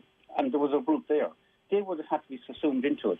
We went even as far as to suggest that there might have to be an overarching CEO and an overarching structure. Central Council would have to change. And we'd have one CEO and then have the Archdural of each one of the organisations would be on a level below that. We thought that structure, we thought it out that far. Now, the whole issue of governance, the whole issue of clubs, membership of clubs, the club constitution, all that would have had to be looked in. This can't be done by just sort of a blessing and say, now we're united. There will be a good bit of work in this. Governance will be a huge issue. The maintenance of property would be an issue. All those things are out there, and we recognise that. But I don't want to emphasise the people in that room that night said no. It wasn't every lady in ladies football or every lady. The Camogie said yes, by the way. It wasn't everyone out on the ground said it. I was approached by a number of players during my presidency, and I was thanked for the fact that I made an effort. And they said that they would prefer to be part of the GAA. And one of the most significant things, I visited between 450 and 500 primary schools in my 3 years. I made a point of visiting young people. Every time I looked into the young girls' faces, they wanted the GAA logo. It was a lovely logo. Now, I think the Camogie and LGFA logos are great too. They could have been incorporated alongside. But I think the message to a young girl who wants to play Gaelic games, who sees the GAA as the route she wants to go, I think having the logo, having the equal rights is a huge message to them. It's a huge boost, and really the position of women in society has changed drastically. The GAA would not be the organisation it is without the organisational power of women on our committees at club level around the country. I say that without, nobody can contradict that. Any place I visited where I opened new pitches or new dressing rooms, there was always a strong ladies' presence on the committee because women are better organisers than men. Liam, that's fact. I'm very conscious of the fact that it's three men having this conversation here, and that we wanted to get your side of this. We obviously have spoken over the last few days to the organisers from Galway, and we've also heard from EFI last night as well. Was the GAA ready to have an influx of women into the committees and demanding pitches and equal access to pitches? Because I think that might have been one of the things that spooked the LGFA in actually the whole way through, is that they don't have equal access to pitches. Are we saying that that would automatically be something that would be welcomed by the overwhelmingly male GAA? I've told you, I was reared with 7 girls. You know, families are mixed. Men are living with women. We're not different creatures. You know, we all live in families. We're all part of the one family. The modern family wants the child, all the children looked after, and we're doing that very, very well with our underage structure, up as far as Go Games, up as far as 11. We are looking after boys and girls all across the country. It goes after that because, for medical reasons, girls are not allowed to play with boys from 12 on. We are doing that as it is. The modern family wants the full family looked after, and the modern family wants the woman of the house, if she wants to play a game, they want her to have the rights too. Yes, there would be difficulties. There would be. Everyone can't have the pitch at 7:30 on Tuesday. You know, so there would have to be an accommodation. There would have to be work. But what I'm saying is, it could have been done 6 years ago. It can be done now. But I do want to emphasise to anyone listening to me this morning, to me, I am not castigating anyone in the LGFA for not doing it at that time. That was their decision. They had the right to do it, and I have no outhand to them at all. That's the way it was. But now it's different. Now it's 6 years. The world has changed more in the last 6 years than it did in the previous 6. And we have to go with that. Yes, there would be difficulty. Yes, there would be problems which would be difficult to surmount, but they can be surmounted. We have the brightest young population in Europe at the moment, well qualified. We have an idea that we're not using. If we sat down and set a task to a group of young people to come up with a structure, I can guarantee you they would come up with it. Yeah, fair enough. Liam, great to have you with us. Thanks a million for joining us this morning. Cheers. Very well. Liam O'Neill, former GAA president there, who obviously has tried in the past to get that merger across the line. We'll see where that conversation goes. We would love to hear from you. Your views, 0879 180 180 is the number. We'll take a quick break. We're back talking grassroots sport after these.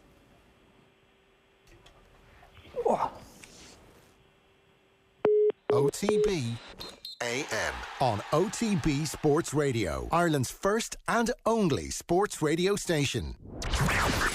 The OTB Brief. Everything you need to know about sport every morning. Need to get on top of the day's sports news? Well, the OTB Brief is the only sports update you'll need every morning. With all the breaking stories, post-match reaction. I always look about, teams who've won a league, their mindsets, their body language, their hunger, desire.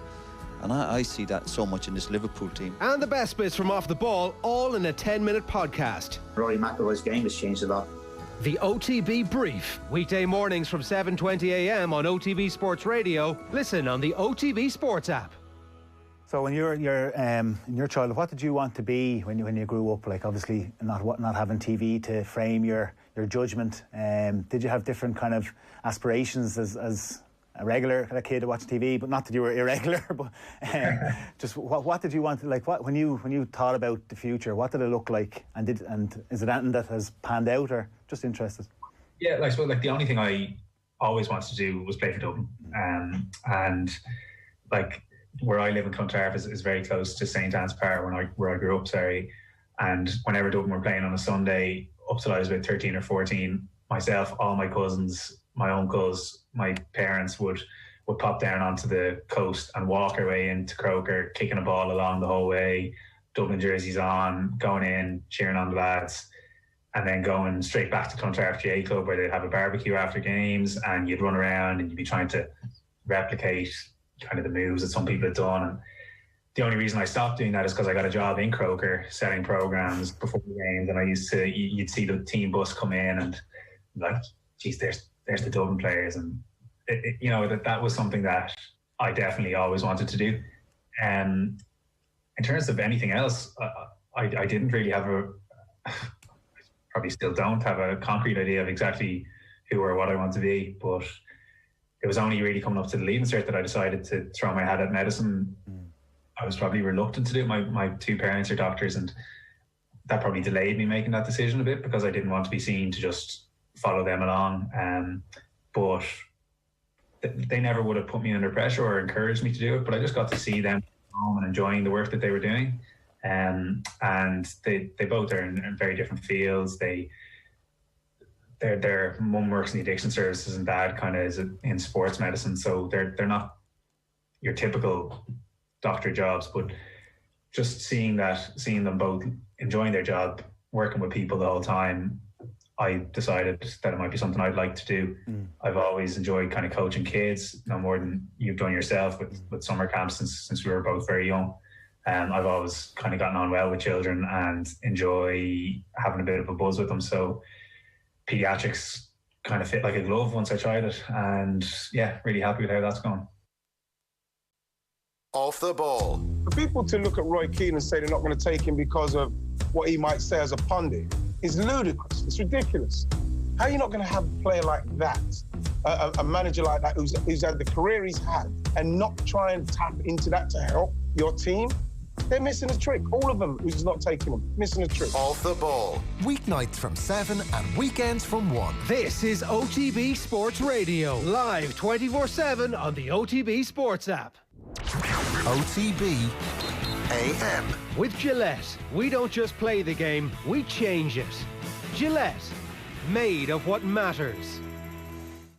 Right, you'll have heard Jack McCaffrey in the ad break there. That's this week's episode of the new Bernard Brogan podcast. You can subscribe to OTB GAA and you'll get the first 3 episodes there with Tommy Bowe, Ty Kennelly and Shane Lowry.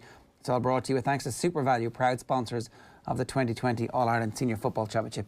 Use the hashtag #SupportWhereYou'reFrom, and I think they do put to bed the rumour that he's coming back, that swept WhatsApp and ultimately made it on all the way to Twitter. And sure, look, if it's on WhatsApp and Twitter, it must be true. Not in this case. 0879 180 180 is the number if you want to get in touch with us this morning. We have a brilliant day lined up for you on OTB Sports Radio.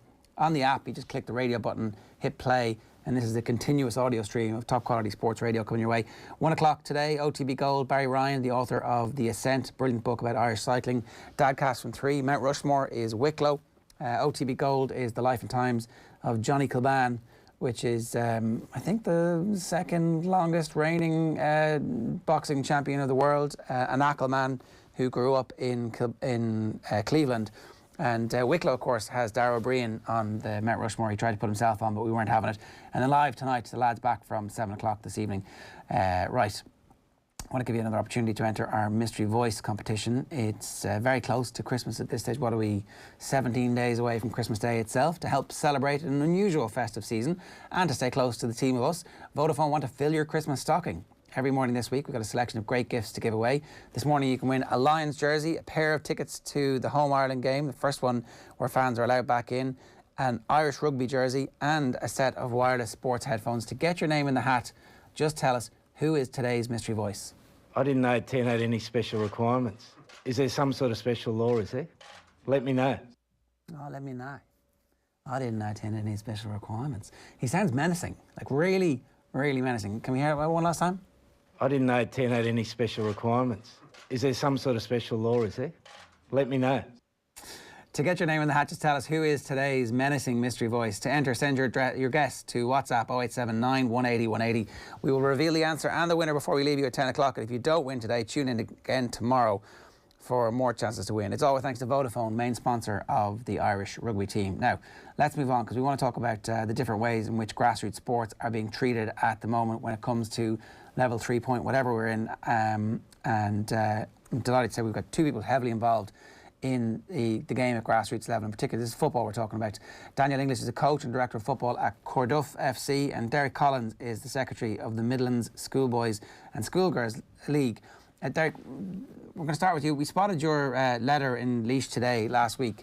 Rather than me rehash it, your piece of the paper, it was a public letter that you were publishing. What was in the letter and why did you feel the need to publish it?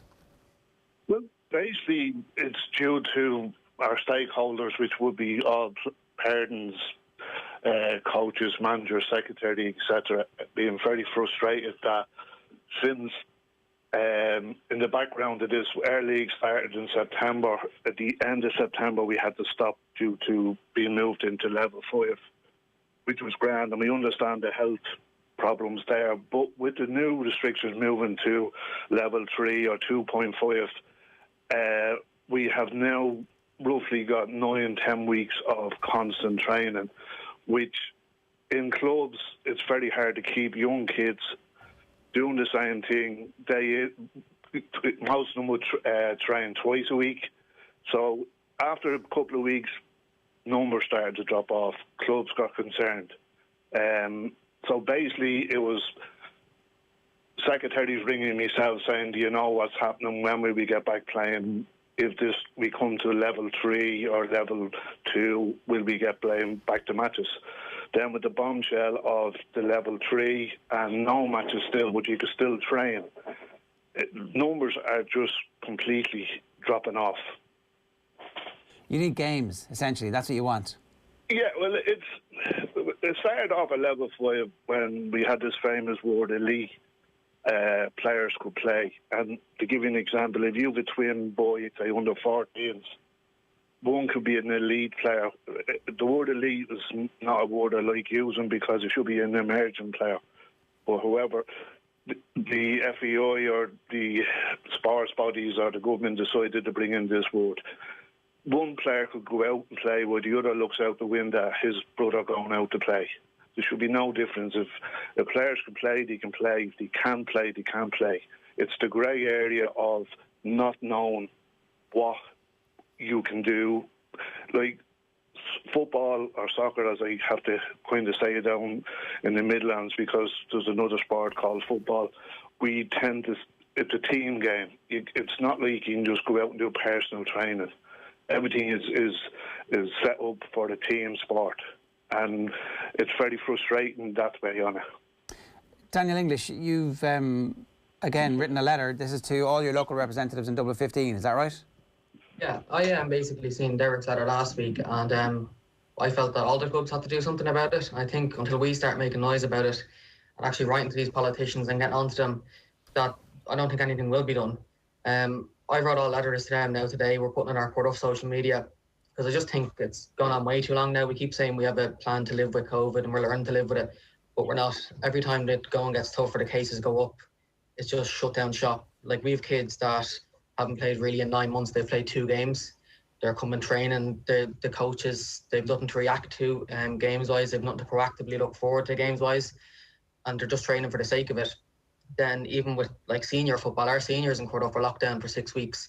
And I just don't really get the whole thought process, letting kids play and then not letting seniors play. And like this, I think if the schools are back open, the kids should be playing football. Like, before I'd done them letters, I'd done my research. I spoke to principals in schools. I spoke to teachers. And I asked them, I said, what's the process in PE? And they do stay in their pods, but they play indoor games. They play outdoor. They play football, GAA, whatever they're playing. And then they meet up in these after-school clubs, and the pods are mixed. So it really doesn't make sense how the government are letting the schools go ahead and continue as normal in PE, but then football is getting punished.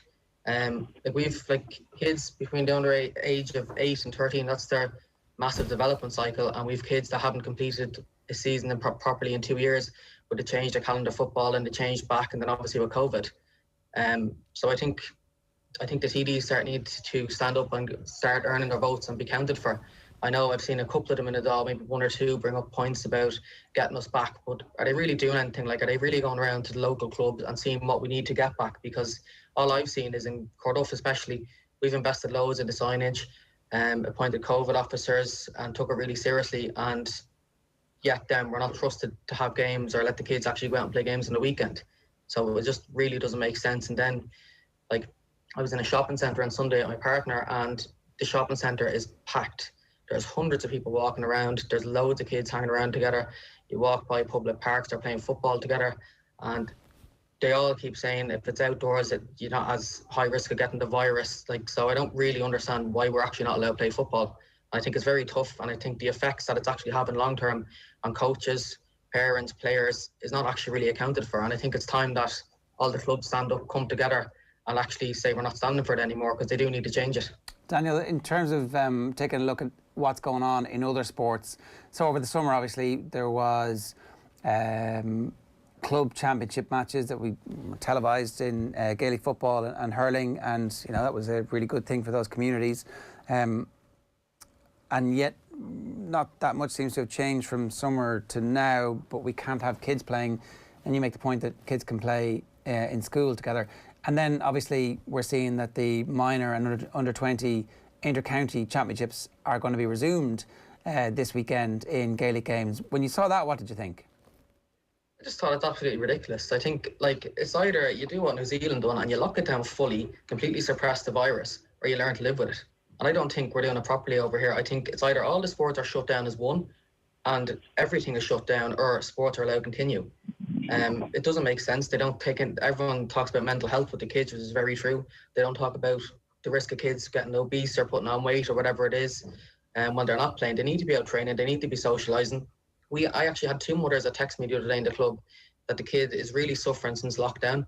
He's came back and trained twice, and they haven't been able to get him back to the club since, because they're only new to football. They're trying to get used to it, but then they're training and there's no games or anything for them to look forward to, so they're just getting frustrated.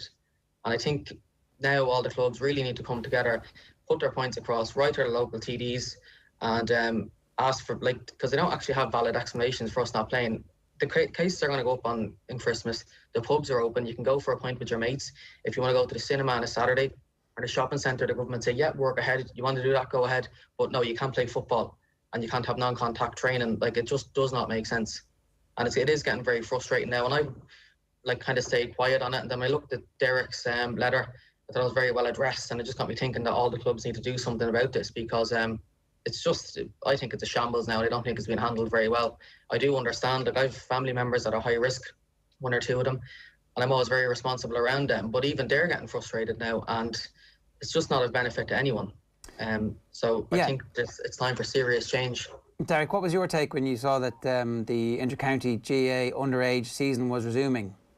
It's, again, I have another letter gone out this morning, and there's a couple of questions that nobody kind of has addressed. We've been told why we can't. We've been just told they can't play, but why can we not play matches? Like, what is the science behind the reasons matches can't be played? Who made the decision on it? Is it? We don't know whether it's the FEI pushing it. Is it the health boards? Is it NEFA? Is it the Sports Council? Like, who and why? What is the science behind it? If somebody can play football, whether it be other sports or in a team game, whether it's Gaelic, whether it's basketball, whatever it is, everybody should. Like, there's no saying. It kind of comes back down to the argument pubs have over you can go to a pub if you can buy a meal, but you can't go to a pub because you're spreading it. Everybody's together. We have to remember these are young kids from 8 years of age, some younger, up to 16. After a game, they're not all getting into cars and saying, we meet you down the local, let's go down the town now, everybody go together. They're being picked up by their parents and brought home, or brought shopping, or brought into a swimming pool, which, again, is indoors. It's a swimming pool, it's a confined area, and it's in a pool. Like, there's no sense behind why you can't play matches. It's the inconsistency for you that it seems to be the most annoying part here. Is that right?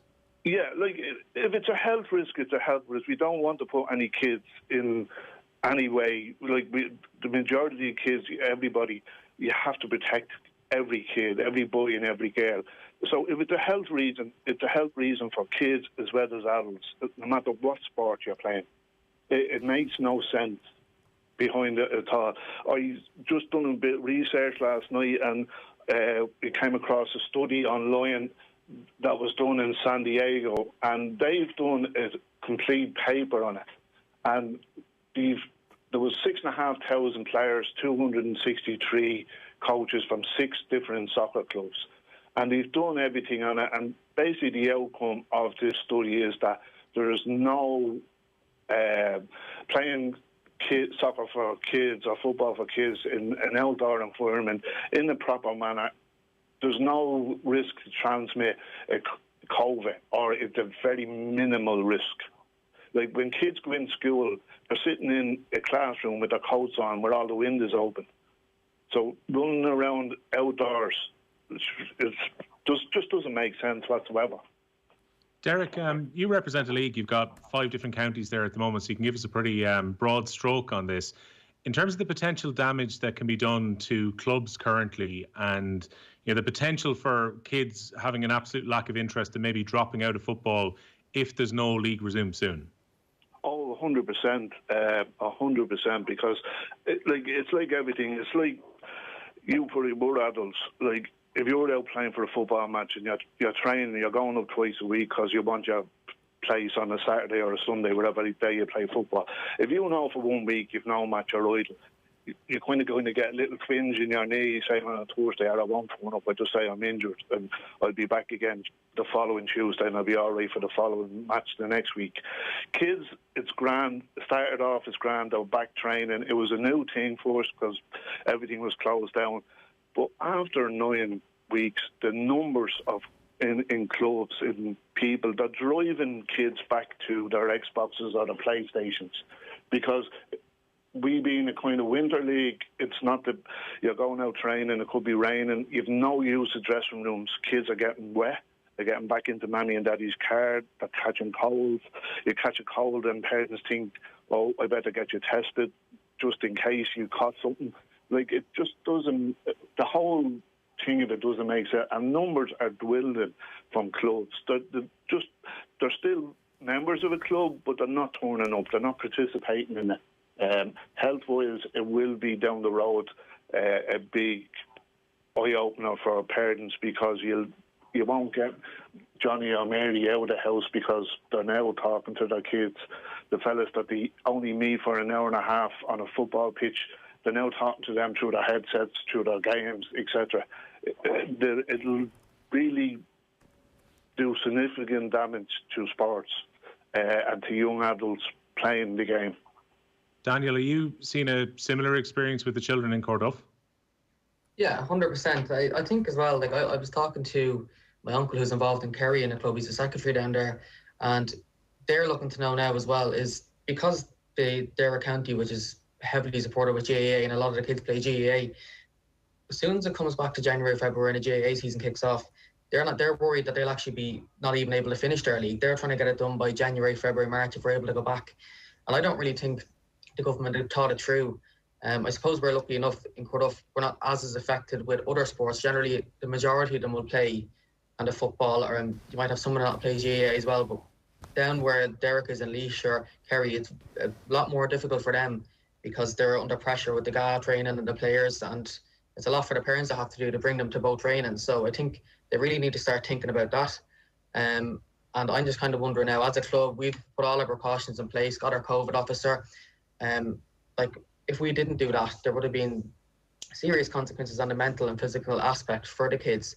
And I know from dealing with the HSE from when we had a kid that got COVID, not in the club, actually outside the club. And he trained basically a week before. We were lucky enough he wasn't actually there, but I'd rang and obviously went through all the precautions. And I was actually told or asked by them, who do I think is a close contact to the kid? Now, I'd be presuming all his team will be, but I never got asked for contact tracing lists. I never got asked for anything. They just said, oh, if anything pops up, let us know. And I just think if we don't have that side of a fix, if we're not following these cases up properly, we're going to be in this for a long time. And I think it's about time that they either start making a proper plan to actually live with COVID, or they may just shut up shop, because as it stands, we're not. It's too stop-start. The kids' development is going to be seriously affected. Coaches will end up quitting, which we've seen in some clubs. They've just thrown in the towel, and it's because they're fed up. We just, like, for example, 20 courses, 20 coaches on a course during the night. They done it on Zoom, and in fairness, it was very, very well run by the FAI, but they're missing out on that experience as well of actually getting on the coaching ladder, getting the excitement of going out on the pitch, coaching kids and learning. And I think they really need to start thinking about that. And is the risk actually that high if the kids are out on the pitch? Because they always say it's 15 minutes or more close contact to be at risk of catching COVID. Like, when do you ever watch a training session or a football match when a player is standing beside someone for 15 minutes? It doesn't happen. Yeah, look, all the research from the very early days, even World Rugby found that multiple scrums would be mostly okay, and we haven't seen that many cases of transmission from on-field stuff. And it goes back to the question that was raised. One of my mates got in touch and said, this is really frustrating because the kids are in school all day and they're sitting beside each other, and then they can't go out and play a match even though they can train. Fundamentally, what's the difference between training and matches? Now, there's obviously some stuff about parents bringing kids to matches and maybe sharing cars and all that kind of stuff. We could ask if we could get that somewhere around that, or you could play local derbies, so it's walking distance or cycling distance. There was a way to be scientific about this and to be sophisticated about it, but we've decided with the blunt instrument, that's the only way to do it. And I think you raised a good point about living with it. Like, it doesn't really look like the policy is to live with this at all. The policy is to wait it out until the vaccine arrives, hope that the vaccine works, and then forget about it. That seems to be the official, the semi-unofficial government policy. And in the meantime, the games aren't going ahead. So, look, lads, we've... Ger, sorry, just one final point on that. We have to remember, like, so far there hasn't been in all of Ireland any document case of a transmitted case or from the football field. Also, if you go back to an international match there recently, one of the players played a match who had COVID, played a full 90 minutes, was seeing Hogan, a teammate from the opposition, who was actually a club player, and yet he didn't transmit it to anybody whatsoever. So there hasn't been one case in this that has been documented or given to us. This is the reason why. Yeah. Look, we've raised it. We'll follow up on it. We'll see where your letter to your local TDs ends up going, Daniel. And I understand, Derek, you've published another letter today. So my thanks to both Derek Collins, who's the Secretary of the Midland Schoolboys League, and to Daniel English, Director of Football at Corduff Football Club, for talking to us on OTB AM this morning. We have a minute here of Simon Harris. We want to tell you about this. It's a new podcast series coming up on OTB Sport. It's bringing you unrestricted access to 5 GAA stars as they embarked on a championship like no other. The series follows Limerick hurler Declan Hannon, Dublin footballer Niamh Collins, Tyrone footballer Ronan McNamee, Westmeath captain Kieran Martin, and Wexford hurler Conor McDonald, all talking to the documentary makers, Sean Reedy of Newstalk and Graham O'Toole of Spin 1038. The documentary is going to air across the OTB Sports app over Christmas week. Here's Simon Harris, his message for fans planning to watch their counties in the All-Ireland Final this weekend. I've heard from people right throughout this year about the absolute almost desperation that we all have to have a Christmas with family or friends, to have a safe Christmas. And we, and I say we, I mean the people of this country, have worked so hard to get to the point where we're on the cusp of being able to do that. I would just urge everybody, and I'm not endeavouring to be a killjoy or any of those things, but I just urge everybody to exercise a bit of caution when you go about this.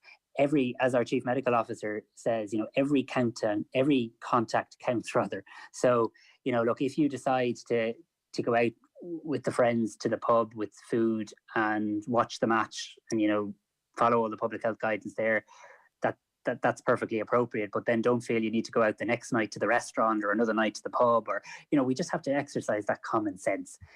We all need to socialise from time to time. We all need to meet friends and family from time to time. We just can't do as much of it as we'd like to normally do. The documentary is called The Split Season, and it's by Sean Reedy and Graham O'Toole, a new documentary. It's going to air on the OTB Sports app over Christmas, so stay tuned for that. Our competition winner from Vodafone today, our competition winner is Dahi O'Shaughnessy. Good man, Dahi. You did correctly identify this voice. I didn't know Ten had any special requirements. Yeah. Is there some sort of special law, is there? That's Eddie Giants.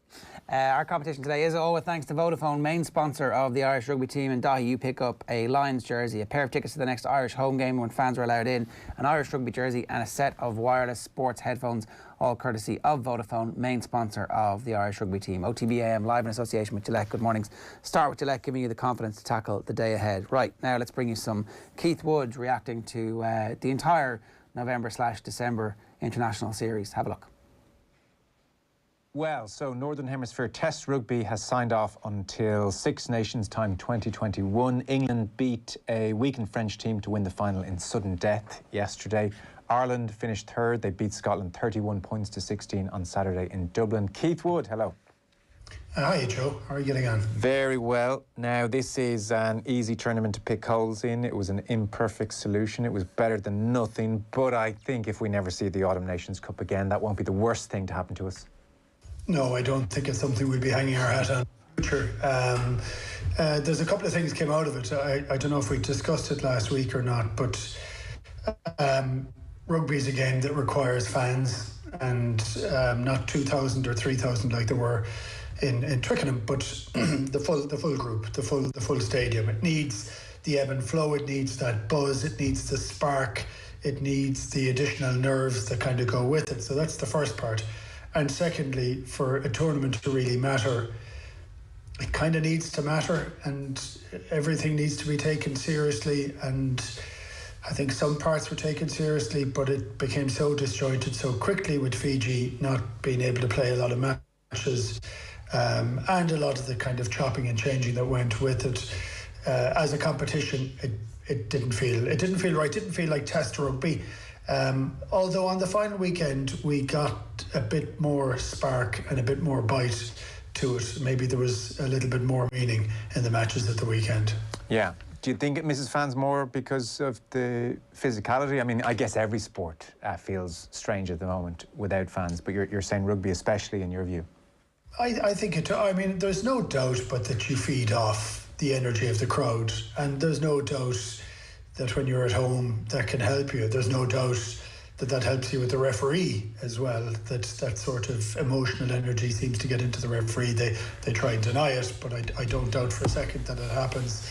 But even playing in great stadia away from home, I used to love the noise. I used to love when they'd hiss or boo or kind of jeer at you. I just thought that was one of the great compliments to get in rugby, and you try and take any bit of that you could, so I just feel of course there's something missing with it, and of course this is an imperfect solution, and rugby needs it, and rugby needs the money that comes from it, but it's a very gladiatorial sport. It requires additional excitement, and for me, I feel that as people have got used to playing with nobody there, as the coaches have been spending too much time trying to figure out how not to do things, I think the game as a spectacle has decreased quite a lot. Even some excitement at the weekend. I thought at the very start, when New Zealand started playing matches, their inter-club matches that they had just coming out of lockdown, I thought the freedom that they played with, I said, wow, is this going to happen in the future? Is this something that we're going to have going forward? But as each game has gone on, it happened less and less and less to the total boring nature of England kicking the ball almost off the park for the whole of yesterday and winning, and the sad element of them winning when you see a youthful French team trying to do something a bit different. And of course they kick it too, but it's not this constant, let's just kick it and start again. I'm sorry, that's just not entertainment. And Eddie Jones came out again today saying, listen, that's disrespectful to the players. No, it's not. It's showing him the level of disrespect he probably deserves for getting a team just to kick the ball constantly. And I think we're losing something. If that's what rugby becomes, we lose something.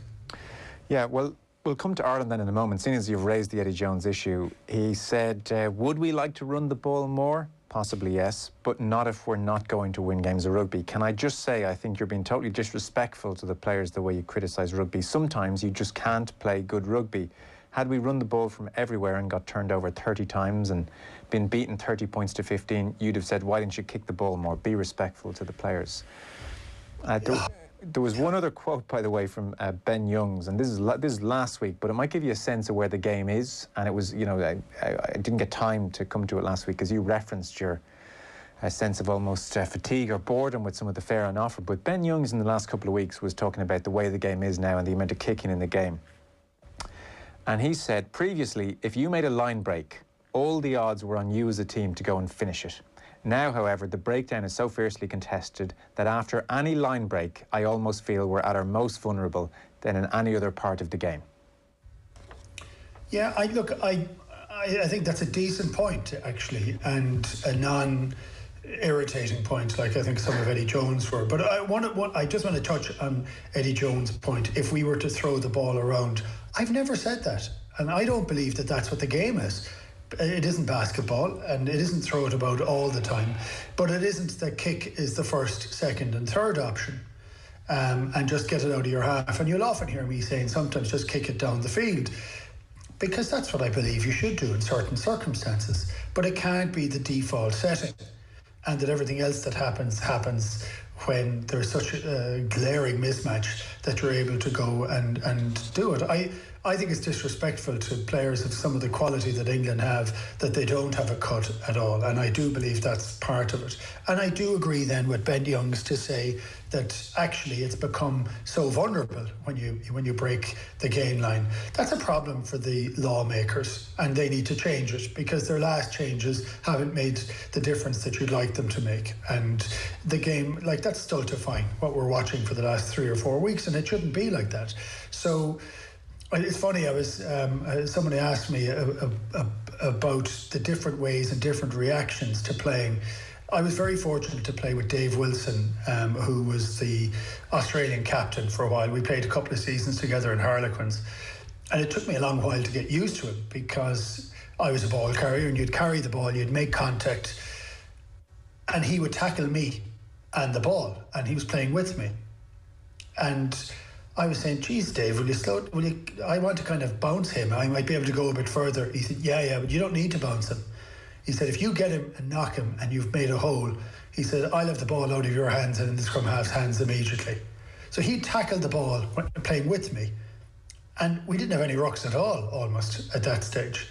So there's always a change, and it's funny because as things change, they go back to what they were 20 years ago or 15 years ago or 30 years ago at times in terms of some of the kicking ways and the reactions to kicking. But someone will come up with a way of speeding it up a bit faster.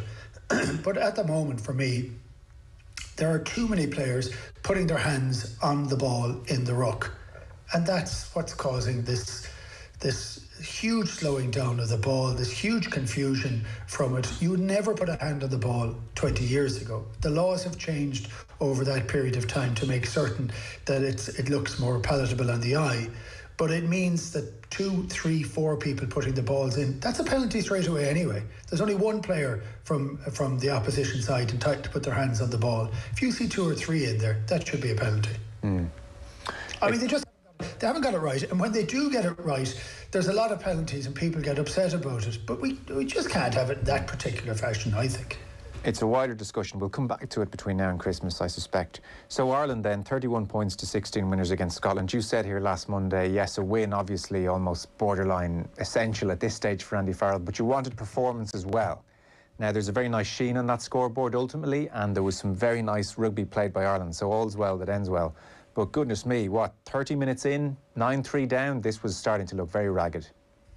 Yeah, I think it did look a bit ragged, and I do think I think we look jaded for whatever reason we are, whether it's expectation, whether it's trying to have a change in the system. And I know we tried to touch on it last week and we got a little bit stuck on time, but when you're changing something, it takes a while. And when you're trying to free people up to see more of what's in front of them, to maybe attack space or attack a weakness, or and not have it pre-programmed or preordained, that takes time for that to happen. So of course we're critical because we want to see it be right all the time, but I do think you need to have a little bit of patience as to whether those things can happen immediately or not.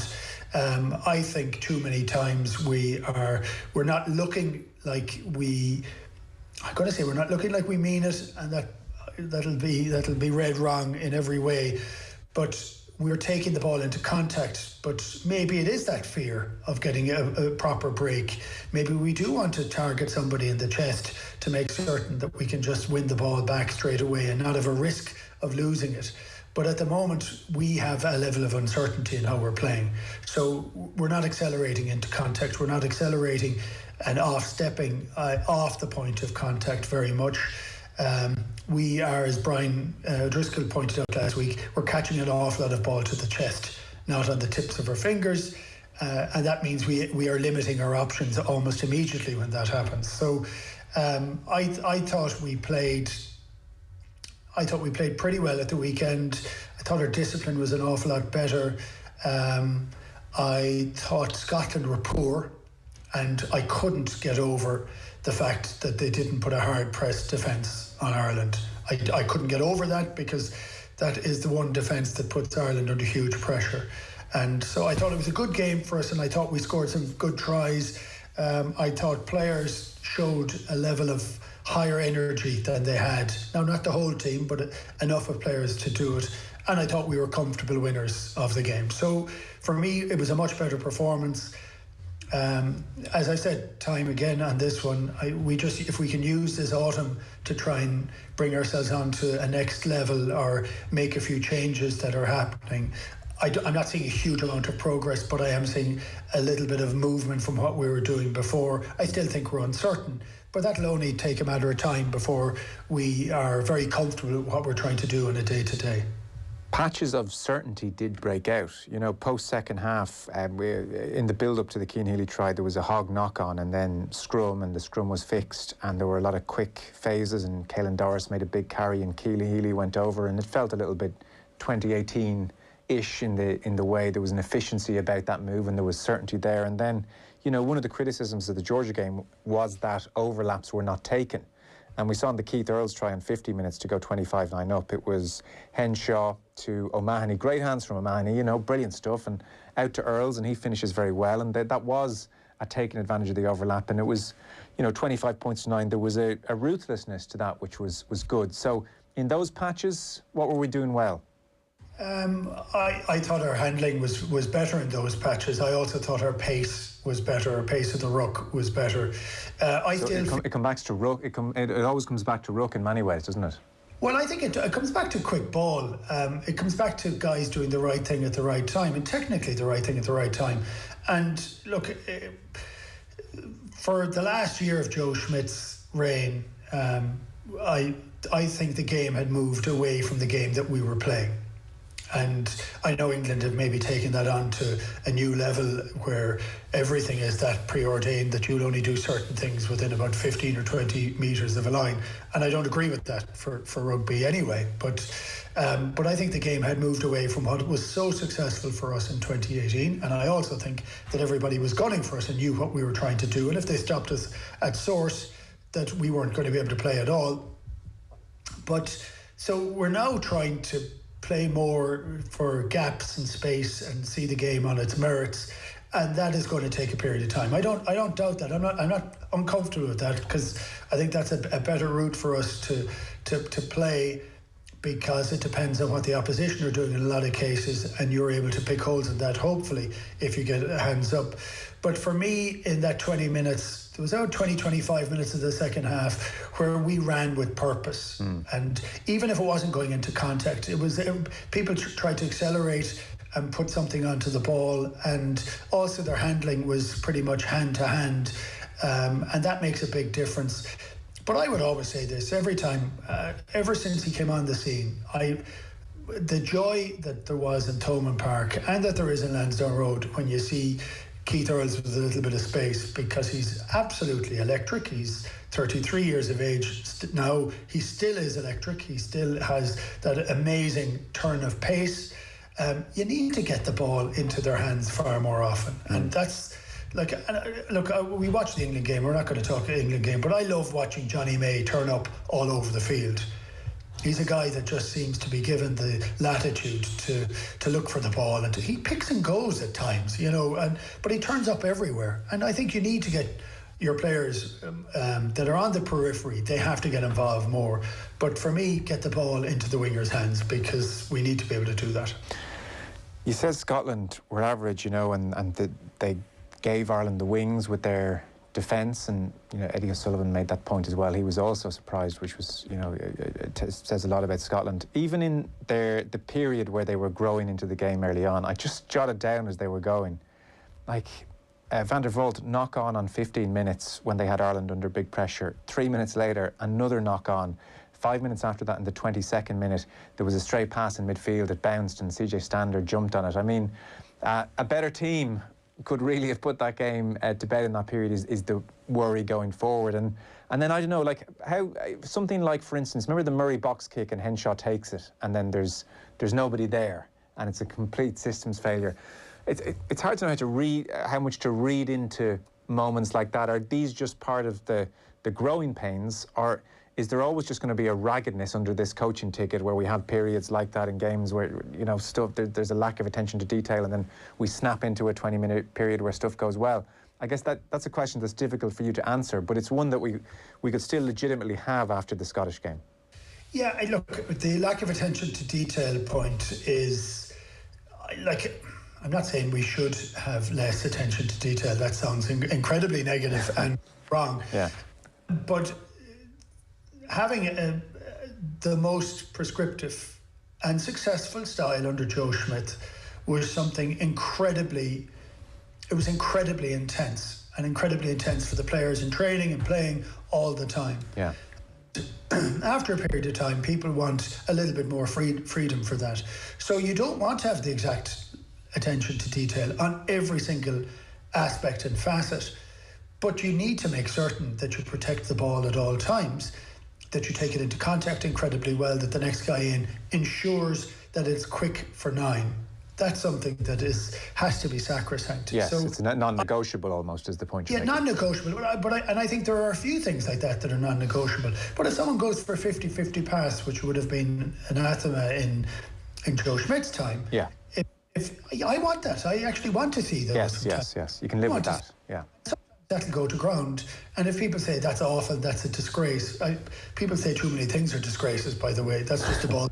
The ground, there are going to be things that will, but I don't think we should be critical of that type of change. We haven't seen enough of that type of change. Would be my point. But look, I look at Scotland, and you highlighted 3 or 4 mistakes. And one of the things and they were talking about psychologists during the week. One of the great things you have is from the psychology when you're playing, is that when you make a mistake, you never compound it. You don't try and do something incredible next time. You don't force the next one. You don't force the next pass. You don't go for an incredibly speculative kick. you just try and do the next thing really well and simply. So you get yourself emotionally back into the game, and that's something that has to happen. And one of the points I was trying to say, and you half shot me down last week, which was fair enough, was when we were talking about the passion that's required to the game. And I was trying to get across for the idea that, especially when you're trying to change things, there's a couple of things that are non-negotiable. And one of them is being absolutely on the right pitch when you run out onto the field, that you're mentally at that space where you're fully focused and you have yourself very clear, very aggressive, the passion in a right point of where it fits, so that you know you're able to meet whatever comes at you straight away. That brings you into a game very quickly. Sometimes you go into a game with a lot of plays or a lot of thoughts going around your head, and you don't hold the ball in the forwards for a while, or goes wide for the first 5 minutes. You don't get into the game. Yeah. Then that becomes incredibly difficult. And whereas I was trying to say that doesn't win a game for you. But for Ireland, always, even when we're on the top of our game, we're at our best when we're emotionally at the pitch of the game. And I think at times when we change things, we lose that a little bit. Yes, no, that makes sense. And I think, Paul O'Connell has made that point in the past, that you can almost forget that tone that you need when you're juggling too much in your head. Half the reason I shot you down last week was because I was running out of time. And the point I was trying to make on that more than anything was not that it wasn't important. I absolutely agree and accept it's a prerequisite, it's a basic. My point was almost, I remember being ever so slightly disappointed that from an Andy Farrell point of view, that was almost the end point division. And I was thinking, well, what about being the smartest team in the world? Or I know Gregor Townsend has probably come back to haunt him. He said highest tempo team in the world. But, Joe Schmidt talked about best passing team. I thought they were almost loftier visions as opposed to, well, we're going to play with fire and fury. That was kind of where I was coming from in that one. Yeah, and look, it's hard because, and I have sympathy. You wouldn't think it sometimes when we give out about coaches, but I would have sympathy for what they say afterwards, because we talk about the passion that you have when you're playing, but I know that the coaches have that same level of passion, and I also know that they want, their emotions are up at the very end of it, and they're trying to say the right thing, and sometimes they just, kind of half want to give the team a bollocking for not getting it right, or, and there's a little bit of politics always involved in elements of that as well. So, it's hard to nitpick certain elements of that. I accept that. Now, he did say this in a press conference when he first got the job. So, but look, again, I don't even feel totally happy kind of nailing that to him as if like that's the full vision outlined. It's one answer in a question, but it just struck me at the time that... I don't think it's a full vision, Joe. I don't want to be shouting up for him, but strangely, I think it's one of those essential elements that we need to get right, and there's times we don't. And I can tell you, historically, the ones that where we get it wrong all the time are the ones where we are favourites, that we forget that we have to prove we're favourites inside the first 5 minutes, and we take it for granted. And the second we take it for granted, and when you hear comments like people saying, well, they're up for the game more than we were, that's not entirely true. It's that the preparation in that game has not been at the standard that you want to get it, that emotionally you're not at the right place. That's something that is essential. No, I take that point. I'm curious for your thoughts on Johnny Sexton. So, it's funny, the siege mentality is well ensconced now, and pre-match and post-match he made a point of saying, the media and former players, you all have a difference of opinion with us. Now, it's funny, it jumped out at me in his post-match when he said, you all disagree with us, but then he subsequently went on to outline, I would say, what everybody thinks, which is Ireland are not at the top table, England, France, New Zealand, South Africa, but we're kind of best of the rest, give or take, after that. I would say that's exactly what most people think, funny enough. But and here's the question, I guess when you're in there and things aren't going well, that's what you do with a bit of experience. You park all in any rationality. You say, all these efforts out here are against us, and let's use that right now. It seems more of a short-term thing. I don't know, can you live in that well? No, that's not a nice place to be. And why would he care, would be the view. And I think you have to get yourself to a position as captain that, of course, you'll bristle. And if anybody says anything about your players, you should bristle. Yeah. You should stand up for them, and you should give them a bollocking if they deserve it, and you should still stand up for them afterwards, you know, and that's part of it. It's one of the hard things of captaincy is if you're not playing on top of the ground yourself, you still have to be critical of the guys that are with you. And he has to stand and talk for the team, and he has to bristle for them. But for himself, no. He goes out and he plays, and he has to do whatever he has to do. Brian and I, whatever it was, about 5 weeks ago, were in absolute agreement that he is by far and away the best 10 that we have in Ireland at the present moment in time. I'm saying that's an indictment on the system. We had a couple of players that were due to fit in there, and through injury and through the case in Ulster, that hasn't been, they're not there anymore. But we need to have other players that are in through there, because there's only a matter of time before he finishes playing. Whether that's as long as he thinks it is or not, that's a moot point. But we need to see the guys that are going to be standing up directly afterwards. And the jury's out on those players, and we're not getting to see some of them playing at a high enough level, and we're not getting them to see playing at Ireland. So even with everything going reasonably well at the weekend, I would be looking for more from Johnny to take the ball closer to the line, because I think he needs to. At the moment, I think defences are ignoring Conor because he isn't running with the ball in hand much. I thought he played much better at the weekend. He looked a lot sharper, but I think he needs to interest the back row, and he needs to take a few balls into contact, and he needs to be there very early to pick it and go himself, just to keep them honest. And Johnny has to do the same, because at the present moment in time, a lot of the defensive line are ignoring 9 and 10 and rushing to 12 and 13, which puts them under a huge amount of pressure. Yeah, and look, we've seen Murray do it numerous times. You think of Chicago, even the try scored, like it's in there, and maybe we see more of that. So to round off this chat then, 2020, I looking in the papers yesterday, I mean, the full spectrum reviews on it, you know, some people not very positive, but very understanding of the fact that we're in transition. It was a COVID year. There were 11 debutants. There were 42 players used.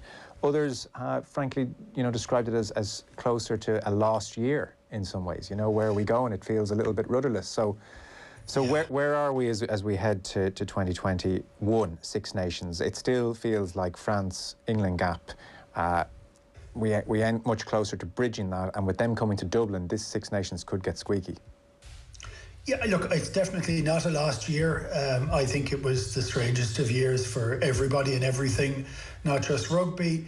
I think we learned a few things, but I also think we have questions that were not answered in the autumn, either in the end of the Six Nations or the autumn internationals, and I'd like to have had be closer to answers on those. So I think we're okay. I think the players are moving on, and I read a couple of times that people think it's just spin, that the fact that the guys are enjoying themselves in camp and are getting their head around it. I don't agree with the view that there's huge improvements all the time and we just don't see it. You'll only ever see it when you see it on the field in an international. But that's all we're interested in, actually. And that's all anybody's interested in, is to see what happens on that field. OTB AM. With Gillette, we don't just play the game, we change it. Gillette,